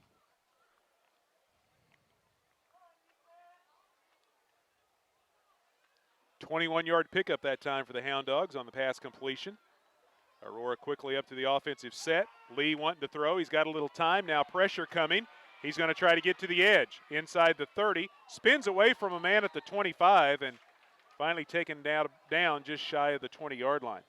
Boy, that makes me nervous as a coach to see Lee leave the ground. He's done that more than once tonight. Yes. When he gets up in the air, you can not only come down awkwardly or you could get hit. and knocked off your balance and come down awkwardly. Boy, that's scary, I'm sure, for Coach Weldy every time Lee does that. Absolutely. I was just getting ready to make that comment. What Lee doesn't understand is if he stays on his feet, it's harder to knock him down. And when you're in the air, pretty easy to knock somebody down. A gain of 11, first down for the Hound Dogs. Lee rolling to his right, under pressure, no one open downfield. Now he's trying to scramble, still looking down the field. He's buying time, and now he's going to try to run the football. Ducks his head and squares the shoulder pads and takes it down to the 19-yard line, picks up a couple of yards. Lee just, most of these pass plays, the coverage has been exceptional for the most part in the secondary, and Lee's just having to run for his life. He's running a figure-8 pattern in the backfield back there, trying to get away from these Wildcat defensive linemen. So second down and 8 for the Hound Dogs, 1:29 left to go before halftime. Wildcats lead at 36-0. Hound Dogs inside the Cassville 20, looking to put some points on the board before the half expires. They pitch the ball to the corner, and around the end goes Cole Rollman, and Rollman is stopped just short of the 15-yard line. I'm going to say his knee went down at the 16 for a pickup of 3. Toss sweep around the left edge. Good job there, Cade Hayward coming up from that safety position. Also Pryor, defensive end, able to get a hold of the running back. Clock rolling inside a minute to go before the break. Third down and 5 to go for Hound Dogs. The ball at the Cassville 16. Lee, pump fake. Now he's fighting out of the pocket. Pressure coming. He's hit back at the 25 and dropped for a loss. Ball came out. And they're saying it went out of bounds before Cassville recovered. Coach Parnell was signaling Cassville football, but the side judge said no, it rolled out of bounds before the Wildcats got possession. Lee was hit and held up a bit, and then Kanan from his middle linebacker position really put a shot on him, drove him to the turf as the ball came out. Lee got up a little bit slow, and he's taken some shots tonight. He's delivered some blows, and he's taken some shots tonight, and he's going to be a sore football player in the morning. So it's fourth down and 14 for the Hound Dogs here in the closing seconds of the first half. Cassville with the 36-0 lead. Some scores we have around the Big 8. Mount Vernon Monette tied 7-7. Rogersville now trailing Lamar. The Tigers have went ahead of the Wildcats 14-13. Reed Spring all over Nevada 20-6. McDonald County with an early 7-6 lead over Marshfield. It's Seneca 20, Springfield Catholic nothing. That was one of those scores you were interested in watching. And here's a score. It's like baseball instead of football. 2-0, Hollister over East Newton. Got a pitcher's duel there at East Newton tonight. 20.2 seconds remain before the break here at Cassville. The Wildcats leading 36-0. The Hound Dogs facing 4th and 14. And Coach Weldy trying to draw up a play here to maybe get some points on the board and get some type of momentum heading into the locker room. Well, this Wildcat defense will really appreciate halftime. They have been on the field a lot in this second quarter. Yeah, the previous possession for Aurora, 17 plays, took about 6.5, 7 minutes off the clock. They've had, this will be the 8th play of this drive. And in between, one play for the Wildcats and a touchdown. So not a lot of rest out there for the defense. Lee under center with a hard snap count, trying to get Cassville to jump. There was movement, but they didn't come into the neutral zone. And now pressure. Lee gets away from the first man, now trying to get away from the second, the third, and he cannot do so. First in there was Jericho Ferris and chased him around, and then defensive linemen come in to help out, and Lee is dropped at the 26 for a loss of 1, and Cassville will take over. Wildcats have just been all over Jay Lee. And again, he gets up a little bit slowly. Ferris got great speed himself, came off the edge. We haven't seen the linebackers come a lot tonight, but that time, good defensive play call right there for Coach Parnell as Ferris came on the blitz from the backside and forced Lee out of the pocket, and then there was just nowhere for him to go. 11 seconds left here in the half, and you'll see Bates take a knee, and he does, and we will head to the locker room. Halftime score, the Cassville Wildcats leading the Aurora Hound Dogs 36-0. We'll be back with the Shoemaker Tire halftime show after this. You're listening to Big 8 Conference Football here on the Talon Sports Network.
Back at Cassville, we are at halftime. The Wildcats lead the Hound Dogs 36-0. Tonight's halftime show brought to you by Shoemaker Tire, family-owned and operated Shoemaker Tire in Golden, Missouri. They've been serving their customers in southwest Missouri and northwest Arkansas since 1961. People you can trust for tires. Shoemaker Tire in Golden, Missouri. Looking at the scoring summary from the first half, well, Cassville got on the scoreboard just 9 seconds into the football game as the opening kickoff was fumbled by the Hound Dogs, scooped up by Brett Cooper, and he returned it 20 yards for the score. They went for 2, and they had an early lead of 8-0. 7:04 left to go in the first quarter. A 10-yard run by Bowen Preddy. 2-point conversion failed. That kept off a 5-play, 66-yard drive, and the Wildcats were out to a 14-0 lead. 48 seconds left to go in the first quarter. An 18-yard pass from Devin Bates to DJ White. 2-point conversion added on, and Cassville led 22-0. And then with 10:10 left to go in the first half, another touchdown completion from Bates to White. This one for 30 yards, and the 2-point conversion was good. That made it 30-0 Wildcats. And then Bowen Preddy, with 3:37 left to go in the half, a 91-yard touchdown run, and the Wildcats tried to kick the extra point. It was no good, and our halftime score, 36-0, the Wildcats leading over the Hound Dogs. The Cassville Marching Band entertaining the crowd here at Wildcat Stadium on opening night. We'll take another break and be back with more of the halftime show. You're listening to Big 8 Football here on the Talon Network.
Back at Cassville, we are at halftime. The Wildcats leading the Hound Dogs 36-0 here at the break. Tonight's halftime show brought to you by Shoemaker Tire. It's been a name you can count on for tires since 1961. Mark and the gang will have you up and running when you need a new set of tires in no time flat, or they'll have you up and running when you just have no time for a flat. Shoemaker Tire, Highway 86 in Golden, Missouri. Call 271-3490 or find them online, shoemakertire.com.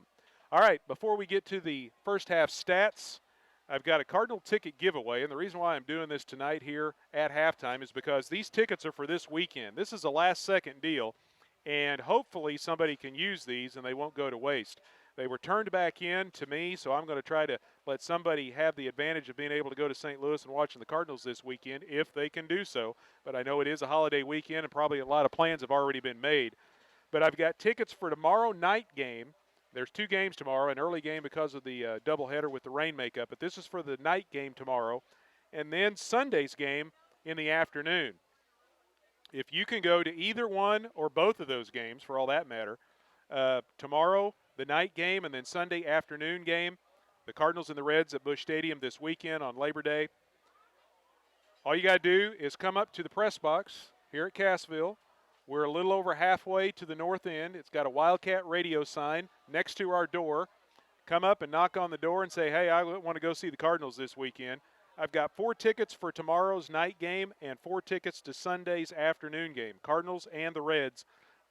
And that's this weekend at Busch Stadium. If somebody can use these tickets, if you're here at the game tonight, I don't care which side you're on, where you're at, if you're in the parking lot, in the stands, whatever the case may be, find your way up here to the press box, find the Wildcat radio sign outside the door, knock on it and say, I heard on the radio you got Cardinal tickets, and hopefully somebody can use these and they don't go to waste. I know it's a last-second deal, but you never know. Somebody might be able to go watch the Cardinals this weekend. Cardinals playing good. Be a fun time to go watch them. It would, most definitely so. All right, looking at the first half stats. Sorry about that little cough there that snuck through on me. We'll start with the visitors. The Aurora Hound Dogs, 27 rushes for 76 yards in the first half. They completed 6 of 10 passes for 53 yards for a total of 129 yards of offense. 8 first downs picked up by the Hound Dogs. The turnover came on a fumbled kickoff. They were penalized twice for 20 yards, and they punted 4 times for a 28-yard average. For the Cassville Wildcats, 9 rushes, 142 yards, cost 91 of those coming on 1 carry by Bowen Preddy. Devin Bates was 4 for 4 through the air for 91 yards for a total of 233 yards of offense. 7 first downs for the Wildcats, no turnovers, 2 penalties for 10 yards, and they did not have to punt the football. Individual stats for the Hound Dogs, they were led by Jay Lee, quarterback, 31 yards on 12 carries. Ian Jackson, 24 yards on 4 carries. And Brody Sims has 3 catches for 44 yards in the first half. Cassville led by Bowen Preddy, 128 yards rushing and 2 touchdowns on only 7 carries. DJ White has a rush for 11 yards. Zach Kanan 1 carry for 3 yards. DJ White has 2 catches for 40 yards, both of those for touchdowns. Killian Barbie has 1 catch for 41 yards, and Jericho Ferris 1 catch for 10 yards here in the first half. Well, the Wildcats trying to spread it around on offense. They just, in the second quarter especially, they just weren't on offense much.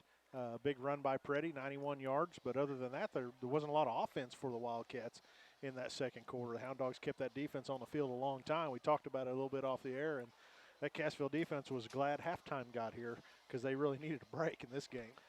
Looking at some other scores around the Big 8 Conference, at halftime, Monette and Mount Vernon are tied at 7. Also at half, at Lamar, the Tigers leading the Logan Rogersville Wildcats 14-13. Late in the first half, up at Nevada, Reed Spring leading Nevada 35-6. Second quarter score, McDonald County with a 7-6 lead over Marshfield. At halftime, Hollister leads East Newton 9-8. And late in the first half, Seneca with a 20-13 lead over Springfield Catholic. That was one time 20-0, so the Irish are fighting back. Fighting back on the road down at Seneca, and some interesting games. Couple of the games at least I was interested in, that Marshfield-Mack County and that Seneca Catholic game turned into some close games here. Again, we are at halftime here at Cassville. The Wildcats leading the Hound Dogs 36-0. Tonight's halftime show brought to you by Shoemaker Tire. Over 50 years of taking care of their customers like no one else. People you can trust for tires. Visit them online at shoemakertire.com.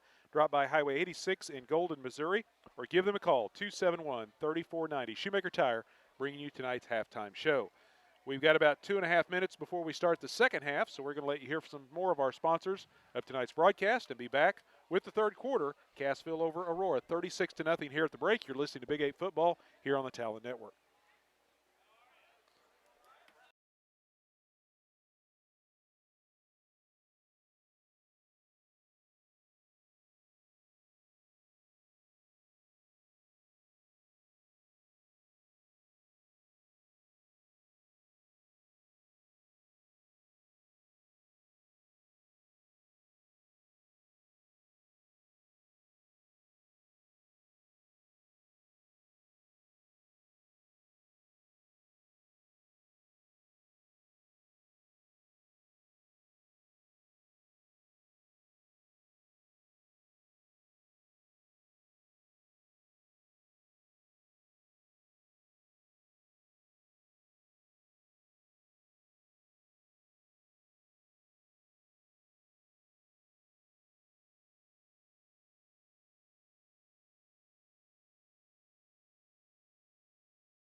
on the Square in Cassville. You can visit them when you're looking for a special jewelry item or gift. They've been doing it right for 55 years. Also check out their selection of art carved or gold lance class rings. Affordable prices at Tomlin's Jewelry and Gifts on the northeast corner of the Square in Cassville.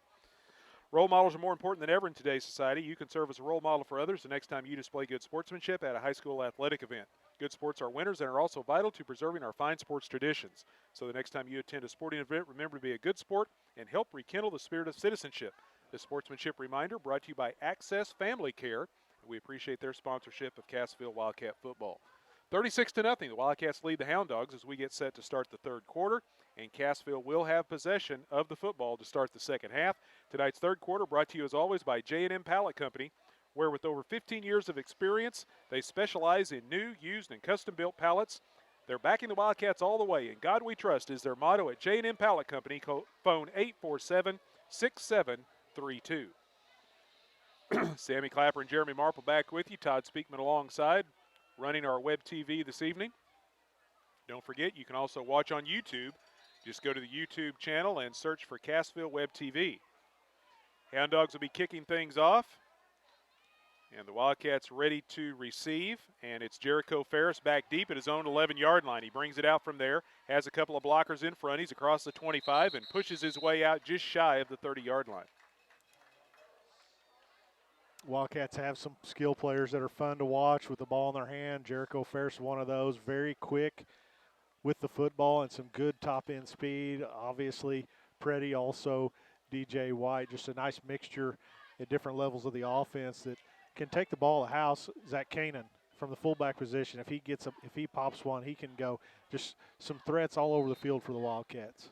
They spotted at the 29 of the Wildcats, and that's where they'll start their first drive of the second half. Devin Bates from the shotgun. Inside handoff goes to Kanan. Didn't touch the ball much in the first half, but drags the defender along and takes it across the 35 out to the 36.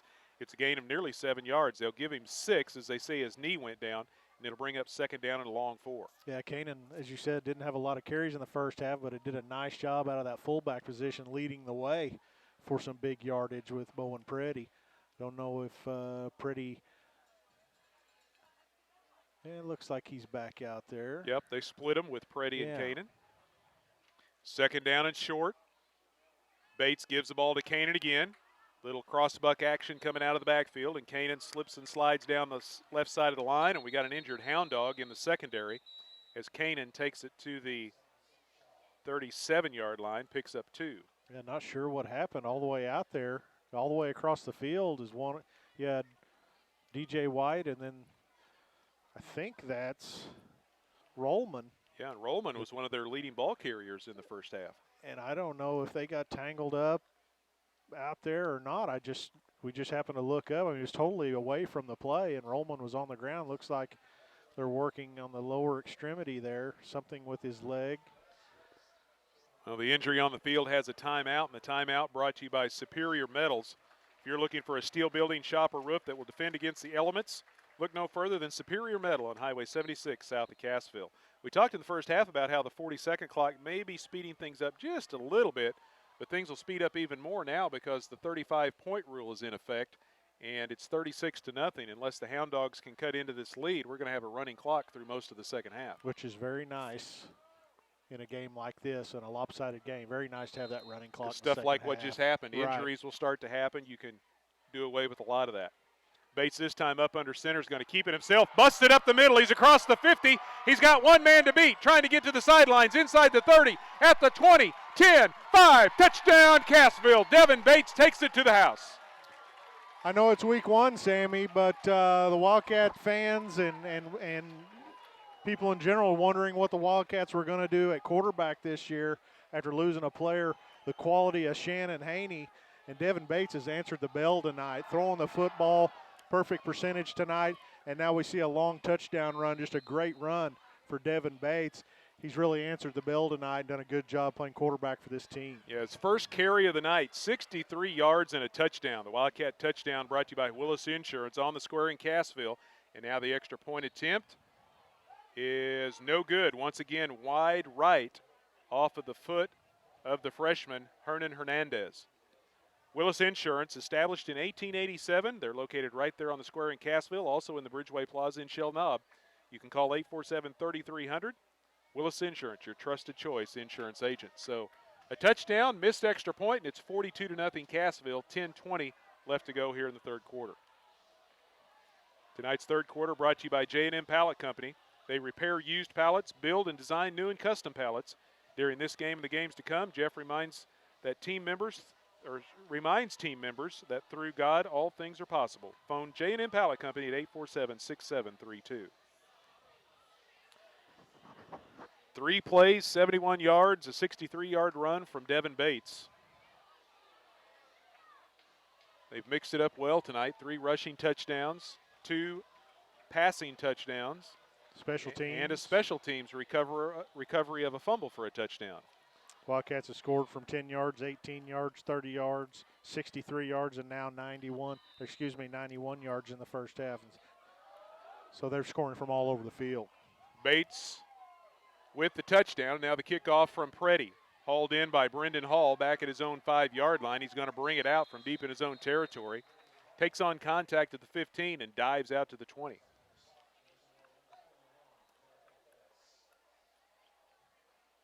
Wildcat kickoff brought to you by Baywash Car Wash. Clean car is a happy car, and that makes you feel good. Yeah, once again, Wildcat coverage unit flying down the field, playing discipline, kind of staying in their lanes there, not giving up the big return.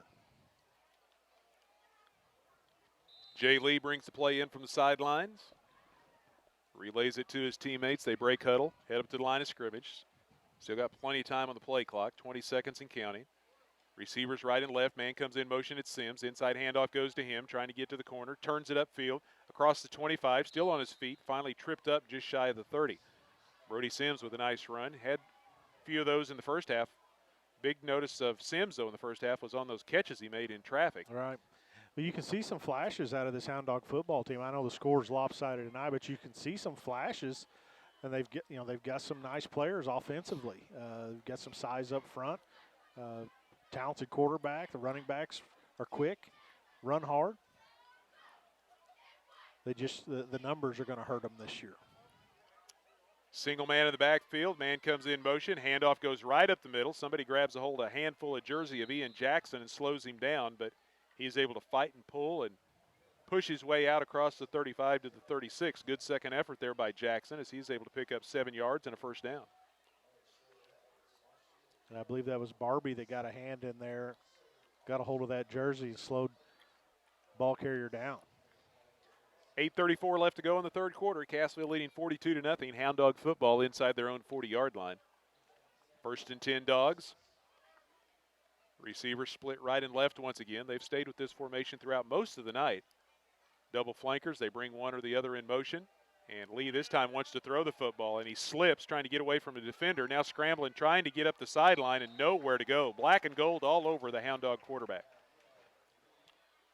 I tell you, we talked earlier about running backs sometimes trying to get that extra yardage in traffic, and sometimes you just got to cut your losses and live to play the next play. And Jay Lee, good football player, but I tell you what, he has taken some punishment tonight. And a play like that especially, it just scares you watching him when he's tied up and the players just getting, 5-10 yard runs at him and trying to light him up. And you just hope that a player like that's able to get through this without getting too dinged up. It's a loss of 8. Yeah, plays like that in the NFL, first down, you see him just throw it into the sidelines and just don't lose the yardage. But he was trying to get some second effort there and came up with a loss. Now he's going to run the football, still behind the line of scrimmage, is hit, dives across the 30 out to the 32, picks up 3, maybe 4 yards, and he takes another shot. Yeah, just really taking a beating out there, just doing all he can, playing hard for sure, but just every time he tries to throw the football is just nobody there and really nowhere for him to go. His athleticism lets him elude some tacklers for a moment, but just too many black and gold jerseys surrounding him. 3rd and 14 for the Hound Dogs inside their own 35-yard line. They were 3 of 10, converting third downs in the first half. Jackson comes in motion. Lee rolls to his left, has a little time, trying to set up a screen, but Cassville has it defended well once again, and Lee is dropped back at the 20-yard line. And again, a big shot this time in pursuit. Zach Marlowe put it on him right there at the tail end of the play to bring Lee down. And again, this defensive line at the start of the play prior taking on 2 defenders, pushing them in the backfield into Lee's face, forcing him to get to the Wildcat sideline. Marlowe came through, put the shot on him, and brought him down. Big loss. So Peyton Weatherman in to punt it away. And DJ White back at his own 40 awaiting the kick. Wind still blowing a little bit out of the north, but it's let up a little bit since it's got dark. A line drive kick this time by Weatherman. Bounces at the 48 of the Hound Dogs. Rolls across midfield into Cassville territory and will be blown dead at the Wildcat 42. Once again, the Wildcat defense playing well tonight, Sammy. Flying to the football. Great coverage out of the linebackers and the secondary. And again, they're able to get out in coverage, especially with our linebacking core, because they are getting so much pressure with that defensive line. They don't have to bring linebackers to pressure the quarterback. And that really, when you get that kind of pressure up front, it really lets your defense cover in the passing game. 38-yard kick, no return. They'll take a quick break with 5:27 left to go in the third quarter for a water break for both teams. Tonight's third quarter brought to you by J&M Pallet Company. With the motto, "In God We Trust," remember, during the third quarters of your life, praise God whether you win or lose and give him the victory. Phone Jeff for all your pallet needs at 847-6732. And with the stoppage in play, the timeout brought to you by Superior Sales. Superior Metal Sales, if you're looking for a steel building, maybe you're needing a roof, check out Superior Metal as they can help you out. You'll find them on Highway 76 south of Cassville for any of your roofing and storage shed needs. And the offensive starters for the Wildcats are going to get the rest of this night off. We've got a brand new unit of young Wildcats on the field right now. Starts with the quarterback, Cutter Hicks, a sophomore, and he'll hand off to the second man through. We'll get that young man's name here in just a moment. Takes it right up the middle and pushes ahead to the 45 for a pickup of 3. And that was Ethan Fuchs, another sophomore.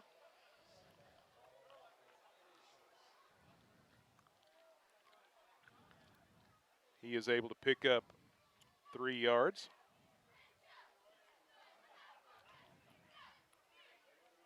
Fox, excuse me. So second down and nearly 8 to go, a long 7. Ball just inside the Wildcat 46-yard line. Again, Fox the carry. This time he spins his way across the 50 and into Hound Dog territory, down to the Aurora 49. Picks up 6 yards. Well, a nice run there by the young back. He had a nice cut, showing good vision. Comes up just shy of the first down marker, 3rd and short.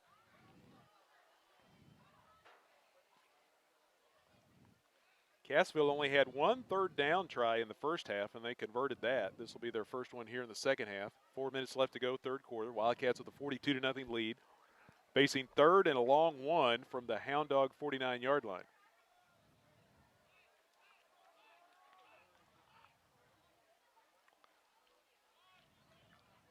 Hicks gives the defense a quick look. Receivers right and left. This time they give the ball to the fullback, and the big man powers his way inside the 47, down to the 46, and it's going to be a Wildcat first down. And we'll get the ball carrier here in just a moment. I believe that was Farrell Okel.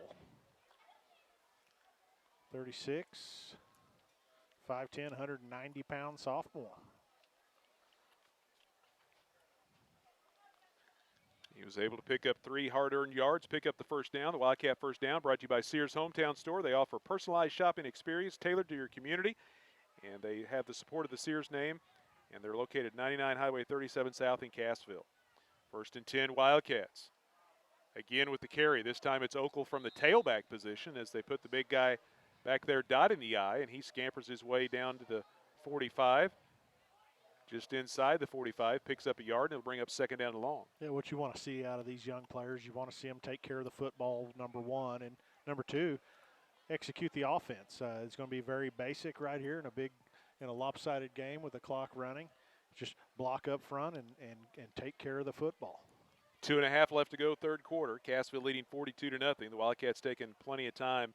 They're using that 40-second clock to their advantage now, trying to tick away as many seconds as possible. And Cutter Hicks brings his team up to the line with 5 seconds. They're going to have to hurry to get the snap away, but he sees the clock right in front of him, and he gets the snap off with 1 second left on the play clock. Okel gets the call. No, they fake the handoff to Okel. Good job by Hicks, pulling the ball back away from the fullback, and Hicks is able to slide down to the 42 and pick up nearly 3 yards. Yeah, nice read. Young quarterback Cutter Hicks making a good read on the play, as you said, pulling the ball out of the fullback's belly, taking it himself, kind of right in behind him. Nice little play there. It'll bring up third down and about 6.5 yards to go. Hicks following the instructions of offensive coordinator Clay Weldy. Milk this clock, watch that play clock go down, snap it at the last second. He's doing that, Sammy. He's getting under center with 4 seconds to go. It's showing plenty of composure doing it, too. Handoff goes to Fox, sidesteps the defender. He's inside the 40, makes another man miss, and then a couple of more Hound Dog defenders come in to take him down at about the 37-yard line after a gain of 5. He's got 14 yards on his first 3 carries of the night, and it'll bring up 4th down and 1. Fox showing some nice vision running the football. Young back, a couple of sophomore, 3 quarterback and both running backs in the sophomore class. And then the young guys up front. So here we go again, using as much time as possible. We're inside 40 seconds left to go before the end of the quarter. So Cassville will try to get another play run here before the quarter comes to a close. 4th down and a yard to go. Hicks with a long snap count, nobody jumping, so he has to take it, gives it to Okel, and Okel's got the first down off of right tackle, inside the 35, down to the 33. Man, you like to see this out of your second unit come in, milk that clock. A lopsided game. They're doing a great job out here. The Wildcat first down brought to you by Sears Hometown Store. If you need something for your home or outdoor space, they have it all at great prices with the support of their friendly and knowledgeable staff who can expertly guide you with your projects and purchases. Cassville Sears Hometown Store, Highway 37 South in Cassville. That'll do it for the third quarter. We head to the fourth. The Wildcats leading 42-0. You're listening to Cassville football here on the Talon Network.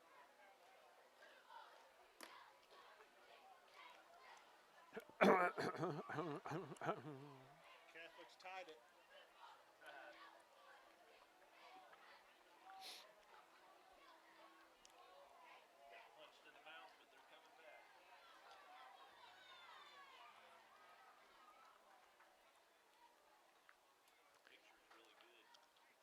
Yeah, that camera's a much, you can actually stream, if you've got the system to do it, HD video with that camera. But now, this OSB, I'm not 100% sure if it will do that. But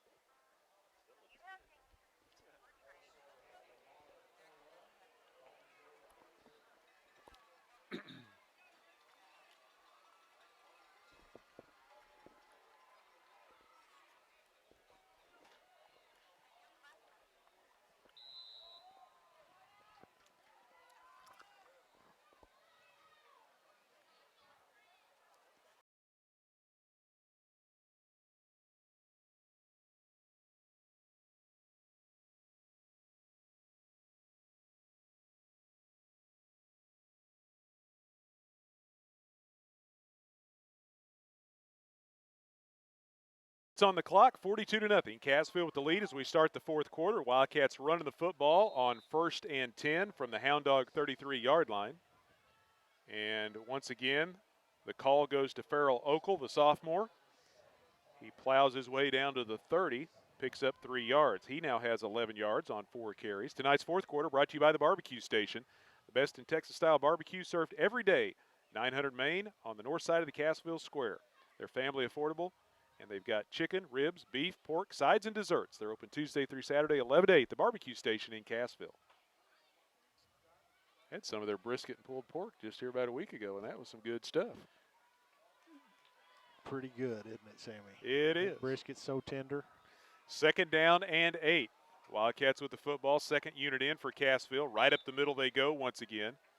Ball carrier Okel ducks his head and just keeps those legs pushing right down the middle of the field. Takes it down to the 25 for a pickup of 5. 3rd down and 2 now for Cassville. 0 for 2 so far on 3rd down conversion tries here in the second half. 35-point rule in effect, so we've got a running clock here in the 4th quarter with Cassville leading 42-0. We're down to 10:40 left to go. You know, these young kids, they come in the football game, Sammy, not only are they getting a taste of Friday night, but they're showcasing right now, man. They're showing these coaches what they can do. You know, the offensive line doing a good job, and the running backs running hard. They're showing these coaches they want a chance. Cutter Hicks, the quarterback, under center. Stumbles as a Hound Dog defender split in between a couple of linemen. He didn't make a tackle, but he fell right at the feet of Hicks and knocked him off balance, and he fell to the turf. And it's going to be a loss on the play back to the 27. They did a good job of hanging on to the football. Losing that footing. Could have tried to maybe make the handoff, and maybe it hit somebody's knee. Trying to pitch it as you're falling. That always turns into bad stuff. Just take the loss and move on. So it'll bring up 4th down and 4.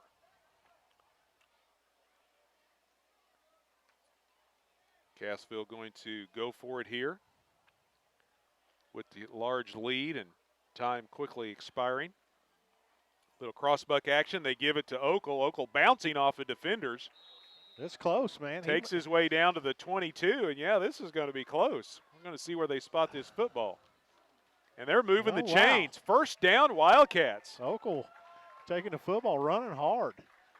Wildcat 1st down, once again brought to you by Sears Hometown Store. They've got the best in quality brand name appliances like Kenmore, Samsung, LG, Whirlpool, and GE, all at 99 Highway 37 South in Cassville. He needed about 4. He picked up 5. And it keeps the drive alive and keeps the ball out of the hands of the Hound Dogs. We're down under 9 minutes now left to play. Cutter Hicks up under center, split backfield behind him. Gives it to Okel again, and he is met right at the line of scrimmage and driven back. Big hit that time, put on by Ian Jackson, as the play goes for only a yard. That is something else the young kids get to learn, Sammy, sometimes is as a running back, especially at this varsity level, you've got to learn how to kind of get behind your pads. And a lot of young runners want to run straight up and down. That's a case where you've got to learn to get behind your pads or you're going to get dumped. And good clean play, just a big hit on a young running back. 2nd down and 9 Wildcats. We're down to 8 minutes left to go, 4th quarter. Cutter Hicks, the quarterback, gives it this time to Fox, and Fox will try around the right end. And Fox looks like they're going to place him down at about the 19 for a pickup of 2, and it'll bring up another 3rd down. They've got a nice 1-2 punch going right now. You got the size of Okel and the speed and the looseness of Fox back there. Yeah. They're doing a nice job. And, hey, give this young offensive line some credit, too. They're doing a good job blocking for them up front. So 3rd down and 8. 8 yards to go for Cassville. The ball at the Hound Dog 19-yard line. This drive started back at the Cassville 42, and this is getting close to 15 plays for this second unit. They go back to the I formation. And Hicks taking all the time he can. Again, the snap with a couple of seconds left on the play clock. Okel gets the call, surges forward to the 18, maybe the 17, and it's going to bring up 4th down. Looks like they do spot him down around the 17-yard line for a pickup of a couple. Hey, with the start of Wildcat football tonight here on the Talent Network, wanted to give a shout-out to Terrell, too. He's been listening to you and me for a long time. We've been doing this for a long time. I believe this is 17 years now. Oh. And Terrell enjoys opening night. He says it makes his day when the season starts. He knows Wildcat football is once again ready to go, and when he hears you and me on the radio. Football is in the air. It's always exciting to get the thing going, you know what? 4th down and 4 for the Wildcats inside the Hound Dog 20. Okel gets the call. Gets away from one man, but he will not get away from the 2nd and 3rd as he is wrapped up and brought down at the 16 for a pickup of 1. And the Wildcats drive finally comes to an end as they turn it over on downs.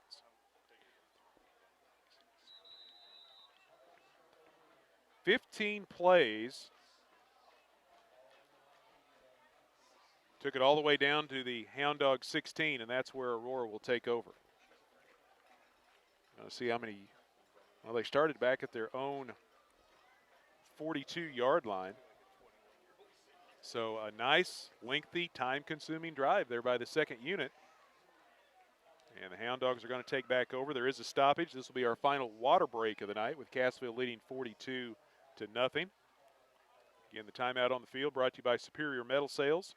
If you're looking for a steel building, shop, or roof that will defend against the elements, look no further than Superior Metal Sales, Highway 76 South in Cassville. Hound Dog football, they'll take over at their own 16. Fourth quarter tonight brought to you by the Barbecue Station, serving the best Texas-style barbecue this side of Dallas, right here in the Ozarks. Bring your friends and family and enjoy great barbecue. 900 Main on the north side of the Cassville Square. They also cater, and you can call them for all your catering needs, 847-0470. Hound Dog football, and we've got a new quarterback for Aurora as well, and they run the football on first down. And the ball carrier is Cameron Savage. He gets the handoff from Mason Peterson. A couple of sophomores for the Hound Dogs. Picks up 1 yard.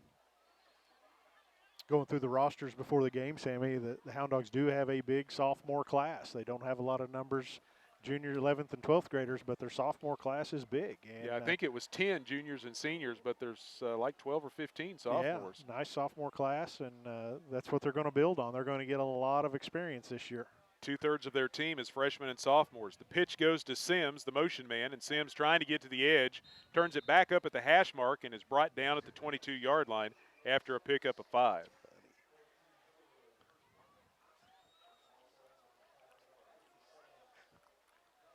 So 3rd down and 4 now facing the Hound Dogs at their own 22. We're down to 5 minutes left to go in the football game. Cassville leading 42-0.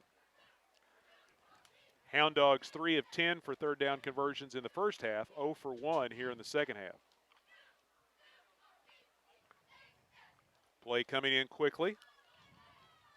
Patterson brings him up to the line of scrimmage. Man comes in motion. They fake the pitch to him. They want to run up the middle. The ball is loose. There's a scramble for it between the 20 and the 25. That was on the ground a long time, Sammy. And we'll see who comes up with the football. The officials say that the Hound Dogs have recovered, and it brings up 4th down. The ball was on the ground, and just nobody was going after it. There were a couple trying to get there, and right at the end, Hound Dog in the right place at the right time. Looks like we got a Hound Dog player having some cramping issues. That's Dalton Klein, returning starter. That's one thing with this. It's cool tonight, but it's humid. And, boy, you got to be hydrated on those humid nights because you'll still be sweating things out even though it is a cooler night. Still take some That's the first out. cramping issue we've seen, though, tonight. That shows you that both of these teams are in good shape and prepared themselves for tonight's game this week. Running the football. Hound Dogs take it across the 25 out to the 29, and it'll pick up a first down as they'll move the chains.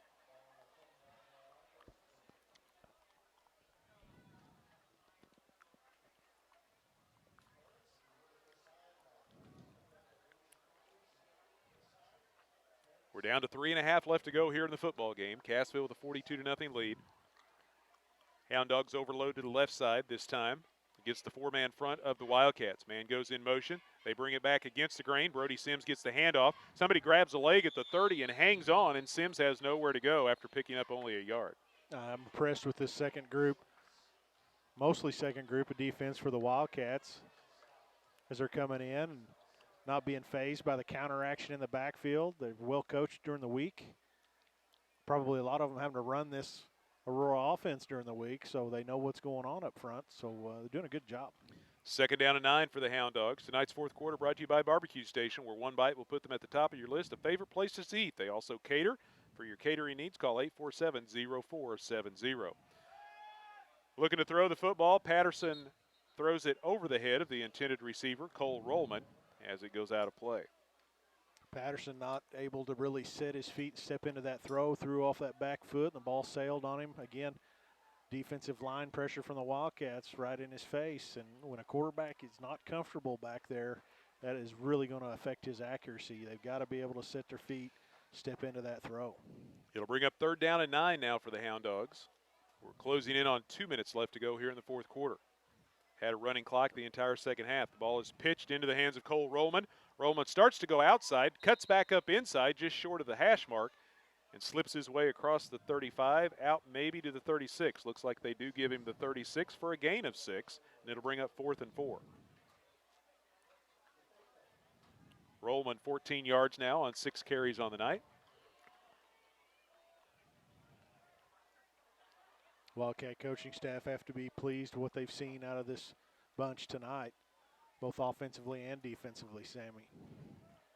So 4th and 4 for the Hound Dogs. Rollman in motion, Patterson looking to throw, and it's intercepted by Cutter Hicks. Hicks has it at the 40 and is taken down at the 35, and that will seal the shutout for the Wildcats. Nice play. Hicks in great position, eyes on the quarterback, read the ball in the air, went up and got it. Really nice play for the young Wildcat.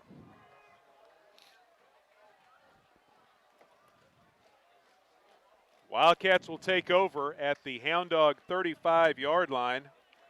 They'll have to take one knee, and this ball game's going to be in the books. We're under a minute to go here in the 4th quarter. Wildcat offensive unit comes out. Referees telling them they don't have to hurry too much. There's still some time left here. They will have to snap it once, and the Wildcats will pick up their first victory of 2019 and their first shutout of the year. They let things tick down. Hicks, that's going to do it. Who was the quarterback, now it was Hernan Hernandez, the quarterback. He takes the snap and takes the knee, and the ball game is over. 42-0. The Wildcats pick up the victory over the Aurora Hound Dogs. Aurora will be at home next week at Kelly Field for their home opener. Cassville starts the season with a home win over Aurora, and they will be on the road next week as the Wildcats will head to Springfield to take on the Fighting Irish. And Springfield Catholic has battled back and got that game tied now down at Seneca after being down 20-0 early. 42-0, Cassville with the victory. We'll be back with the postgame right after this.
The Hound Dogs 42-0. Tonight's broadcast brought to you in part by Sports World, 709 Main Street in Cassville, right there on the Cassville Square. If you need screen printing done, embroidery, sporting goods, school athletic clothing, trophies, they've got it all at Sports World.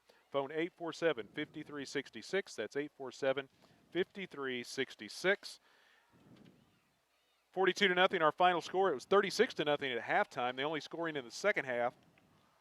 Cassville with 10:21 left to go in the third quarter. A 63-yard touchdown run by Devin Bates. The extra point was no good, and that was the only points with the running clock in the second half. And Cassville comes away with a 42-0 victory. They had only 2 shutouts a year ago. They've got their first shutout already of 2019, and they start off the season 1-0, and they'll be out on the road in week number 2 taking on Springfield Catholic. Tonight's broadcast also brought to you in part by Tomlin's Jewelry. To order your art-carved or gold lance class rings at affordable prices, check out Tomlin's Jewelry and Gifts on the northeast corner of the square in Cassville. They've been doing it right for 55 years. Well, a nice win to start the season here tonight. It was a team that we talked about at the pregame, Hound Dogs down in numbers. You knew that you had the advantage there. You had the advantage with experienced players coming back. But as we talk about every year, in and out, game to game, week to week, you can never take anyone lightly in the Big 8 Conference. Cassville showed early on that they were not going to take the Hound Dogs lightly as they came out, got that early turnover to give them an early score. But then once the offense got on the field, they were moving the ball down the field, and the defense played outstanding tonight. They really did. And, anytime you pitch a shutout out there, the defense is playing good. Sometimes they bent a little bit, but they never broke. They were on the field a lot in this game because the offense was scoring so fast. But the offense, very, very efficient in the passing game, running game, putting points on the board. I mean, you couldn't have asked for a better offensive night out of this team, out of that first team. And even when the second guys came in, they ate up a bunch of clock, moved the chains, did some good things. But I tell you what, opening kickoff of this game, big vicious hit, turnover, ends up in points for the Wildcats right on the opening kick, and it was just kind of a snowball from there as the Wildcats just really took control early and did what they wanted to do tonight. They took care of business through the shutout and got that one in the W column. Looking at the other scores around the Big 8, this game got over quickly, so these other ones are either in the fourth or late in the third. Monette Mount Vernon tied up at 14 in the fourth quarter. In the third quarter still, Lamar with a 31-13 lead over Rogersville. In the third quarter, Reed Spring had a 48-6 lead over Nevada. Also in the third, Marshfield has come back on McDonald County. They lead at 18-14. Another third quarter score, Hollister on top of East Newton, 16-9. And in the third, Seneca has regained the lead over Springfield Catholic, 26-20. That game being played down in Seneca. Cassville wins at 42-0 here tonight at Wildcat Stadium. We'll step aside, let you hear more from our sponsors. Be back with more of the post-game show right after this.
Cassville, the Wildcats win at 42-0 over the Hound Dogs. Looking at some of the final team stats, unofficial as they are.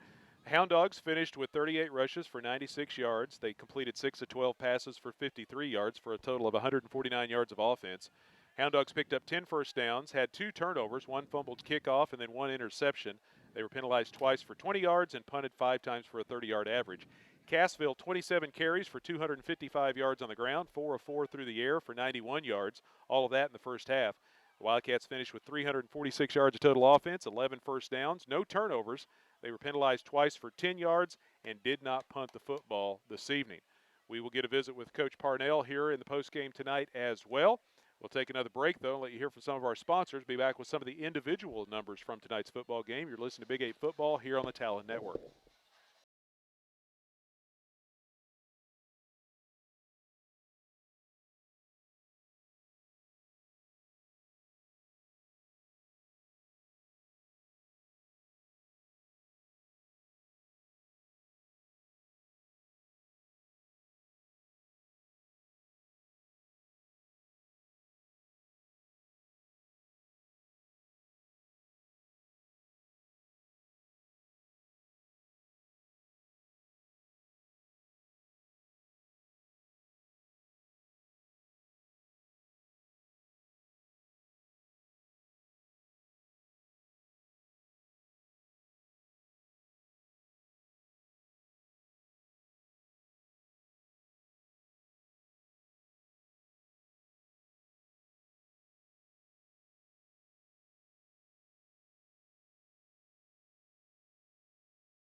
Over the Aurora Hound Dogs. It's now time to visit with the head coach of the Wildcats, Coach Lance Parnell. The post-game interview brought to you by the law office of John A. Leewright. They proudly support the Wildcats, and they want everyone to remember, if you don't talk, you may walk, and to call 417-847-2177.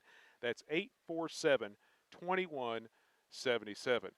Well, I'm fairly confident you probably didn't draw up the way the game started tonight, but once that got out of the way and you got that quick strike and got the score on the board, after that, things went the way you were probably hoping them to. The defense played outstanding. The offense was able to move the football, got some big plays, got an early lead, and were able to ride it to a nice win. Congratulations. Thank you very much, Sammy. I appreciate it. No, you can't ask to start a ball game any better than that to, score a special teams touchdown with your kickoff team. That it doesn't happen. And Coach Schmidt does a good job with our special teams as our special team coordinator. He told me earlier in the week, we're going to score on the opening kickoff. Well, I'm like, okay, we kind of thought we like Bowen and Jericho and DJ back there on our kickoff return team.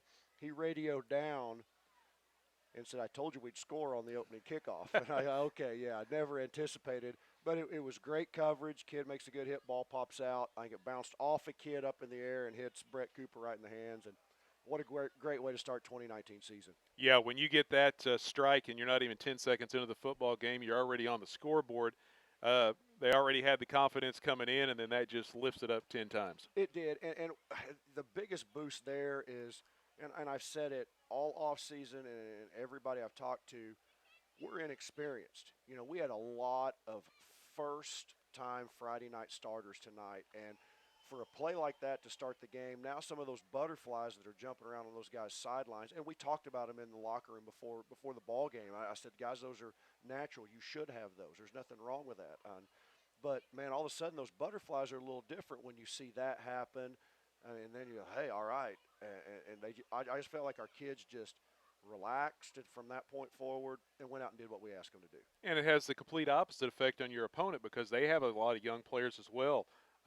Over half of their team is freshmen and sophomores, and suddenly they're down. It kind of puts them back on their heels, and they're thinking, man, we got a big hole now to climb out of. Oh, exactly. For as excited as I was, Coach Weldy at Aurora, that he couldn't draw up a worse way to start the year. And, he does a great job over there, and they're very young, and that group's going to do nothing but get better and better as the year goes on. End up running for a little over 255 yards tonight. Not a lot of carries. Most of the carries came from the second unit, and what an outstanding job they did. And we'll get to them in a moment. But a lot of big plays tonight for the Wildcats. We did, and, we feel like we've got some talented running backs and receivers, and, they have the ability to do that.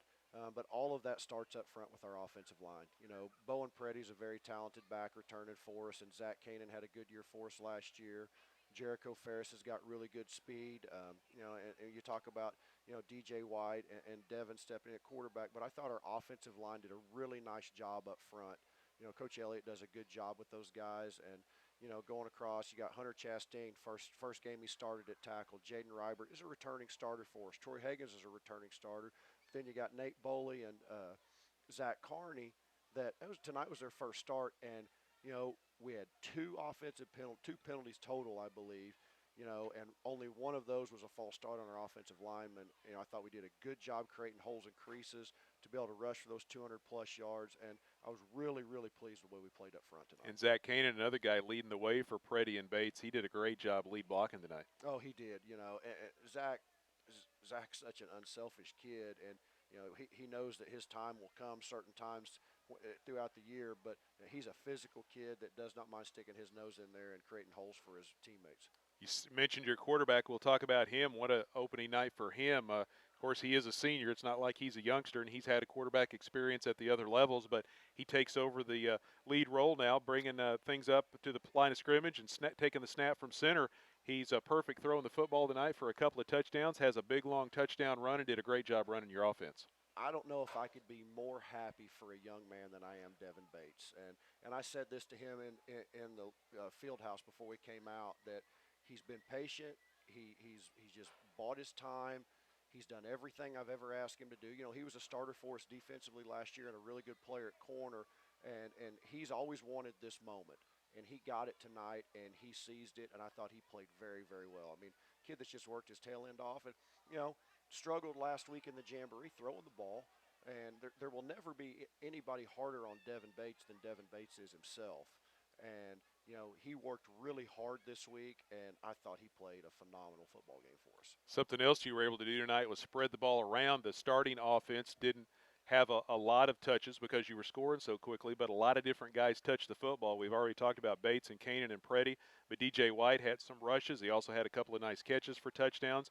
Killian Barbie, Jericho Ferris had a couple of nice receptions. A lot of different guys doing positive things for you. Oh, they really are, and that's something we noticed this summer as we started camp, that we have several different guys that we can get the ball to in different ways, and there's sometimes we got to talk to them a little bit about we got to spread this around. We don't have a feature guy, and that's nothing but going to pay dividends for Coach Weldy, my offensive coordinator, as we go forward, because he's got a lot of different ways he can go. Jumping to the other side of the football, you being the defensive guy, you got to be proud of those kids tonight. What a job they did against this Hound Dog offense. Jay Lee's a very dangerous quarterback, very athletic.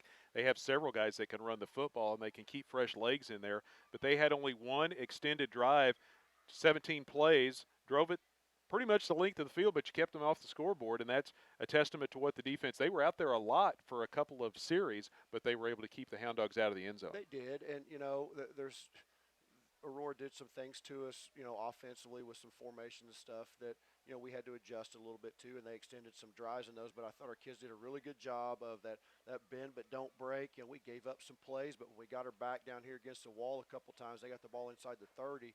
Thought we really stiffened and were able to apply some pressure and make some key plays when we needed to keep them from putting any points on the board. Yeah, you kind of got both things going there on the front end and the back end. You were applying pressure to Lee, making him scramble, but the defensive secondary and the linebackers were keeping people covered up downfield. Yeah, I thought our secondary as a whole played very well tonight.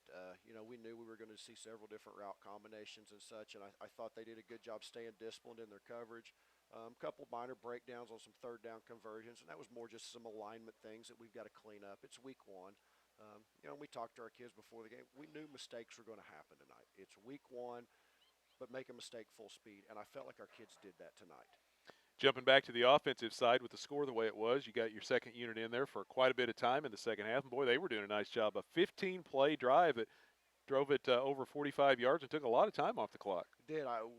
That's what you want in a situation like that, is to be able to come in and just chew the clock up and keep the clock running. And I was really proud of our young kids coming in. We had a lot of sophomores out there on that particular drive, and they protected the football. Man, they did their assignments up front. We ran 3 or 4 different plays there. They blocked them correctly. Our backs ran hard and continued to get first downs and just chew that clock up and keep it running. Yeah, converted a 4th down during that drive. So, boy, you got to give the kids a lot of credit for that. They knew that it was important to kind of keep the ball with the Wildcats' possession, keep the clock moving against their opponent, and they picked up that 4th down. Well, and it's a good experience for those young kids. I mean, some of those, that was their first Friday night snap they've taken, and they've been working their tail ends off all summer, just like our juniors and seniors, our varsity guys have. And, for them to come out and get the opportunity and then to step out and execute the way they did, I was very, very proud of them. Only 2 shutouts a year ago. You've got one already in week number 1 this year. We'll take it. We will take it.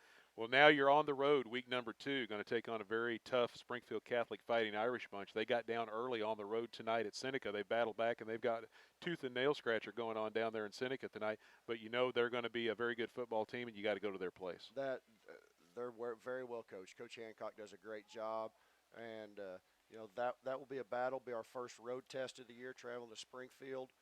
Swish Helm Field is a tough place to play. It's been a lot of years since we were up there. If my memory serves me right, and I'm getting old, but I think it was like 2000, maybe 4, the last time we were there. So it's been a long time. They've got some talented, skilled kids coming back, so we'll have to be ready to play. Yeah, this continues to be a tough early stretch of the schedule, because then you come back home to play Monette, and then you're back out on the road to the team we were just talking about, Seneca. And it's turned into a shootout down in Seneca now. It's 34-26. The Irish have gone back on top. It's been back and forth throughout the night.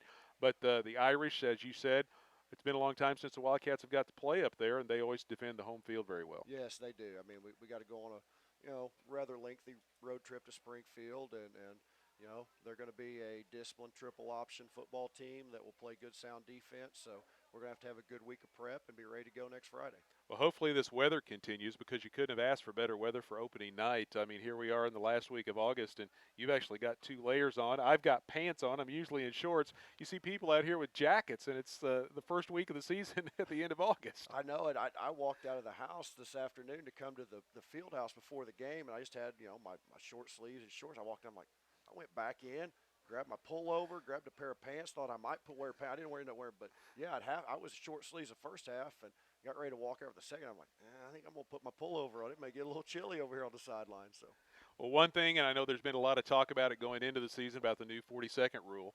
You could see in the first half it may have speeded the game up, not so much by the time expiring, but you could see both teams having a focused effort to keep things flowing and keep things moving. I don't think it really affected Aurora or Cassville here tonight. It may have affected the officiating crew a little bit and the guy keeping the clock up here in the press box, but I didn't see a lot of effect of it in the ball game. Sammy, if you hadn't said anything to me about the 40-second clock, I would not even have thought. There was not a point in time during the ball game tonight that I thought about that 40-second clock or it changing the game at all.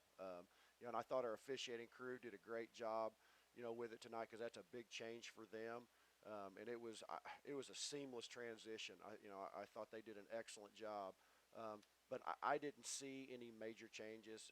We'll see with maybe a different opponent, maybe doing different things. If there will be, the pace will pick up. I don't know, but I didn't notice anything different tonight than from the old 25-second clock the way it has been for years. The only time it really became noticeable up here was in the second half when your second unit was trying to run clock, and they were predominantly running the football, so it was pretty much quick ball down, and they were spotting it pretty quick. Well, then there was a lot it wasn't just your normal 25 seconds. Sometimes there was 30 or more seconds. They had to sit there and wait to tick off before they snapped the football to get it right down to the end. Yeah, and that's Coach Weldy would probably argue and say he did notice the change there because usually the officials are spot at whatever, and then you look at the 25 so we're sitting it in, and our kids, probably broke the huddle a little sooner. But yeah, I could see that. But no, all in all, I didn't see any major changes or see how it affected the flow of the game in any way. But your sophomore quarterback was cool under pressure, too, because he was running it right down to 1 or 2 seconds every time to snap the football. He did exactly what we asked him to do. He milked every second, and I'm super proud of Cutter. He did a really nice job.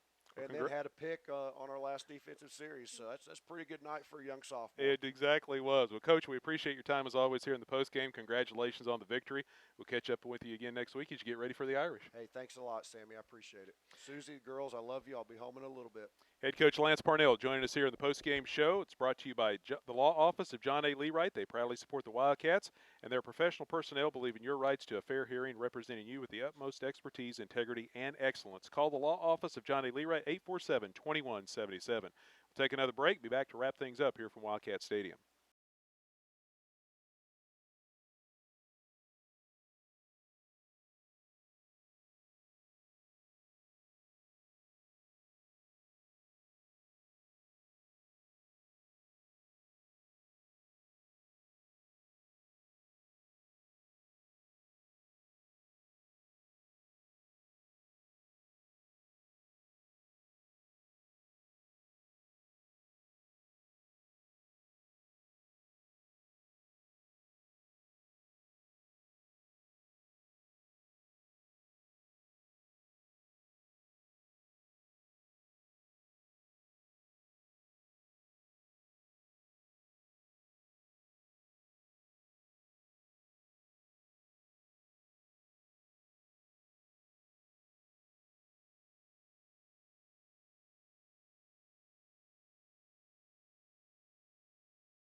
final stats for the ball game. We went over the team stats, looking at some of the individual numbers. Jay Lee with 15 yards on 15 carries. He was up to 41 yards at one time, but then got sacked a few times to lose yardage for the Hound Dogs. Leading ball carrier ended up being Ian Jackson, 31 yards on 5 carries.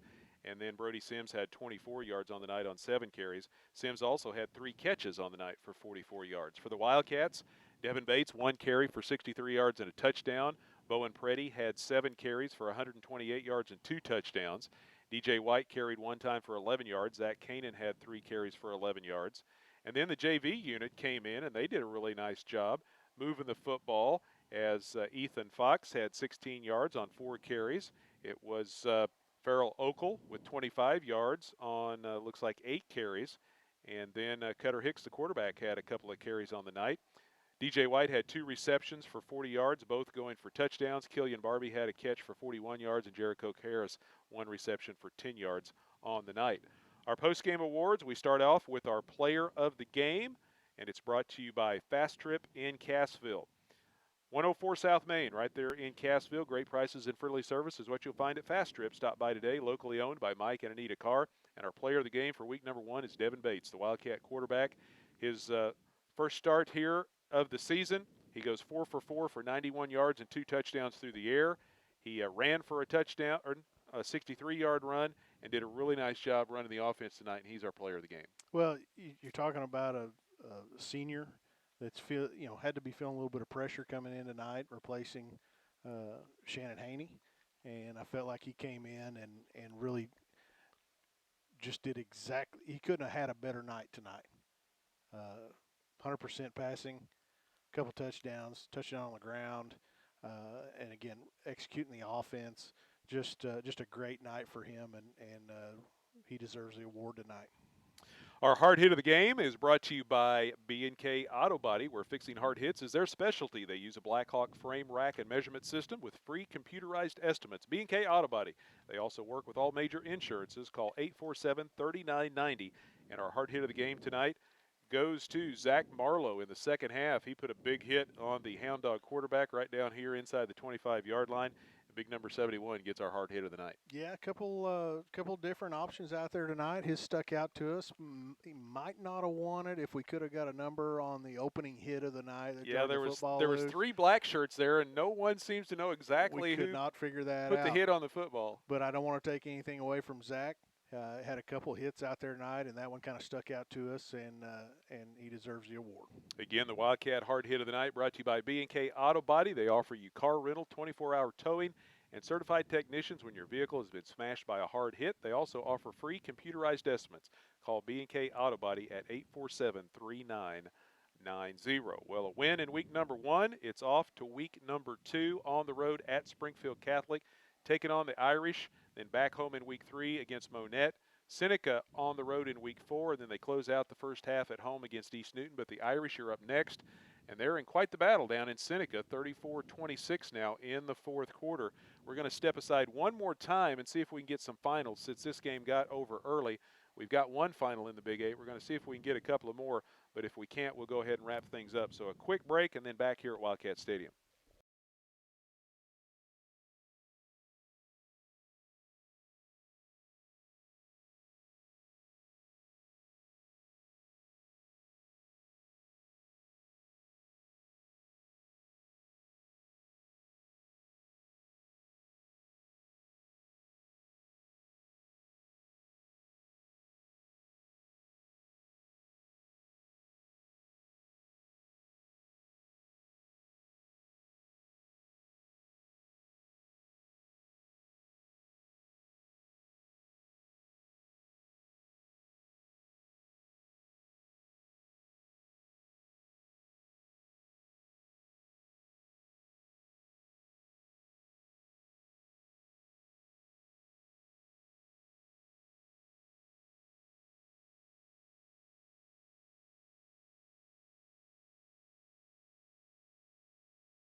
One final time here at Wildcat Stadium. Cassville defeats Aurora here this evening in week number 1. We've got a couple of finals from the Big 8.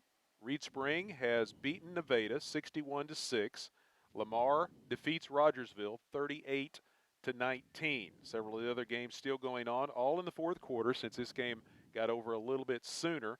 But Monette with a 21-14 lead in the fourth over Mount Vernon. Marshfield has a 31-14 lead over McDonald County in the fourth. Hollister and East Newton all tied up at 16 points apiece. They got a battle going between the Patriots and the Tigers, and a game that has a lot of the Cassville fans interested in. The next opponent for Cassville, and then 3 weeks down the road, Seneca, and right now the Irish leading over the Indians 34-26 in that game late in the fourth as well. After trailing 20-0, Seneca got out early and got up 20-0, 20-13 at half. So Catholic came back strong and is taking the lead here. Well, next week the Wildcats take it on the road. They head to Springfield Catholic to take on the Irish. It's been a long time. I can't remember the last time. I have to go back and look through the records here as to the last time I was up there at Swiss Helm Field. Been there a lot for baseball in recent years, and it's been a little while even since basketball, but it's been a long time since I've been at a football game there, and that's where the Wildcats will be next Friday night. Well, it'll be a good trip up there to visit our friends to the north, and it'll be interesting. You know, this early in the season, it's hard to tell. Coming in, we thought Seneca was going to be pretty good, and maybe they are. Maybe Catholic's that good. It's just hard to tell until we get a few games into the season where everybody's at. But Hollister's now taking the lead over East Newton, yes. 23-16, and Catholic has extended their lead over Seneca, 41-26. Just a couple of the updates that we have here before we have to get off the airways. We do appreciate you being with us here tonight on the Talon Sports Network, whether on web TV or on the radio. We thank you so very much for joining us, and we'll be back with you next Friday night as we travel to Springfield as the Wildcats will be taking on the Irish. Well, before we get out of here, I want to pass along thank yous to everyone for the help and courtesies here on the season opener at Cassville, and mainly Athletic Director Doug Martin for all the help he gives us getting set up, providing assistance pregame, postgame, during the game, and he is a busy man on game nights, and he always stops in, checks, makes sure we're doing okay, and provides us with assistance. We appreciate him and his staff for all the courtesies and hospitalities. Thanks to Coach Weldy and Coach Parnell for helping us out with Coach's Corner before the game, and we appreciate Coach Parnell for coming up and visiting with us after the game. And here we go, another season of football. Appreciate my partner Jeremy Marple and our engineer. See, you've got a new name. You're not just cameraman anymore. He's the engineer over here. He's doing all kinds of stuff. Todd Speakman back, the three amigos again together for 2019. Yeah, it's exciting. And the three amigos, that kind of goes along with 97.7 La Mascarande too. See how I kind of put that together? That's good. That's why you're the best. But I know we have a lot of fun doing this, and we're glad to be back again for another season of Wildcat football, and looking forward to another exciting campaign. Absolutely, and it's a good way to get started if you're a Wildcat fan.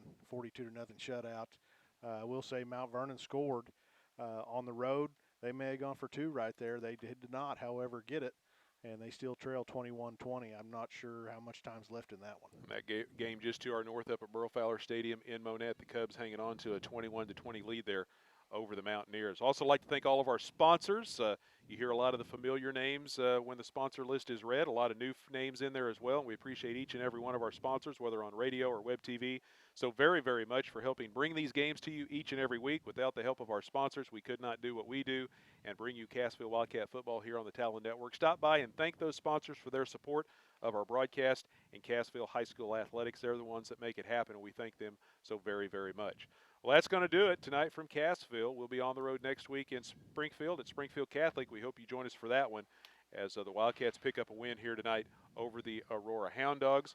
Once again, our final score, Cassville 42, Aurora nothing. Speaking for Jeremy and Todd, this is Sammy Clapper saying thanks for joining us, and good night from Wildcat Stadium.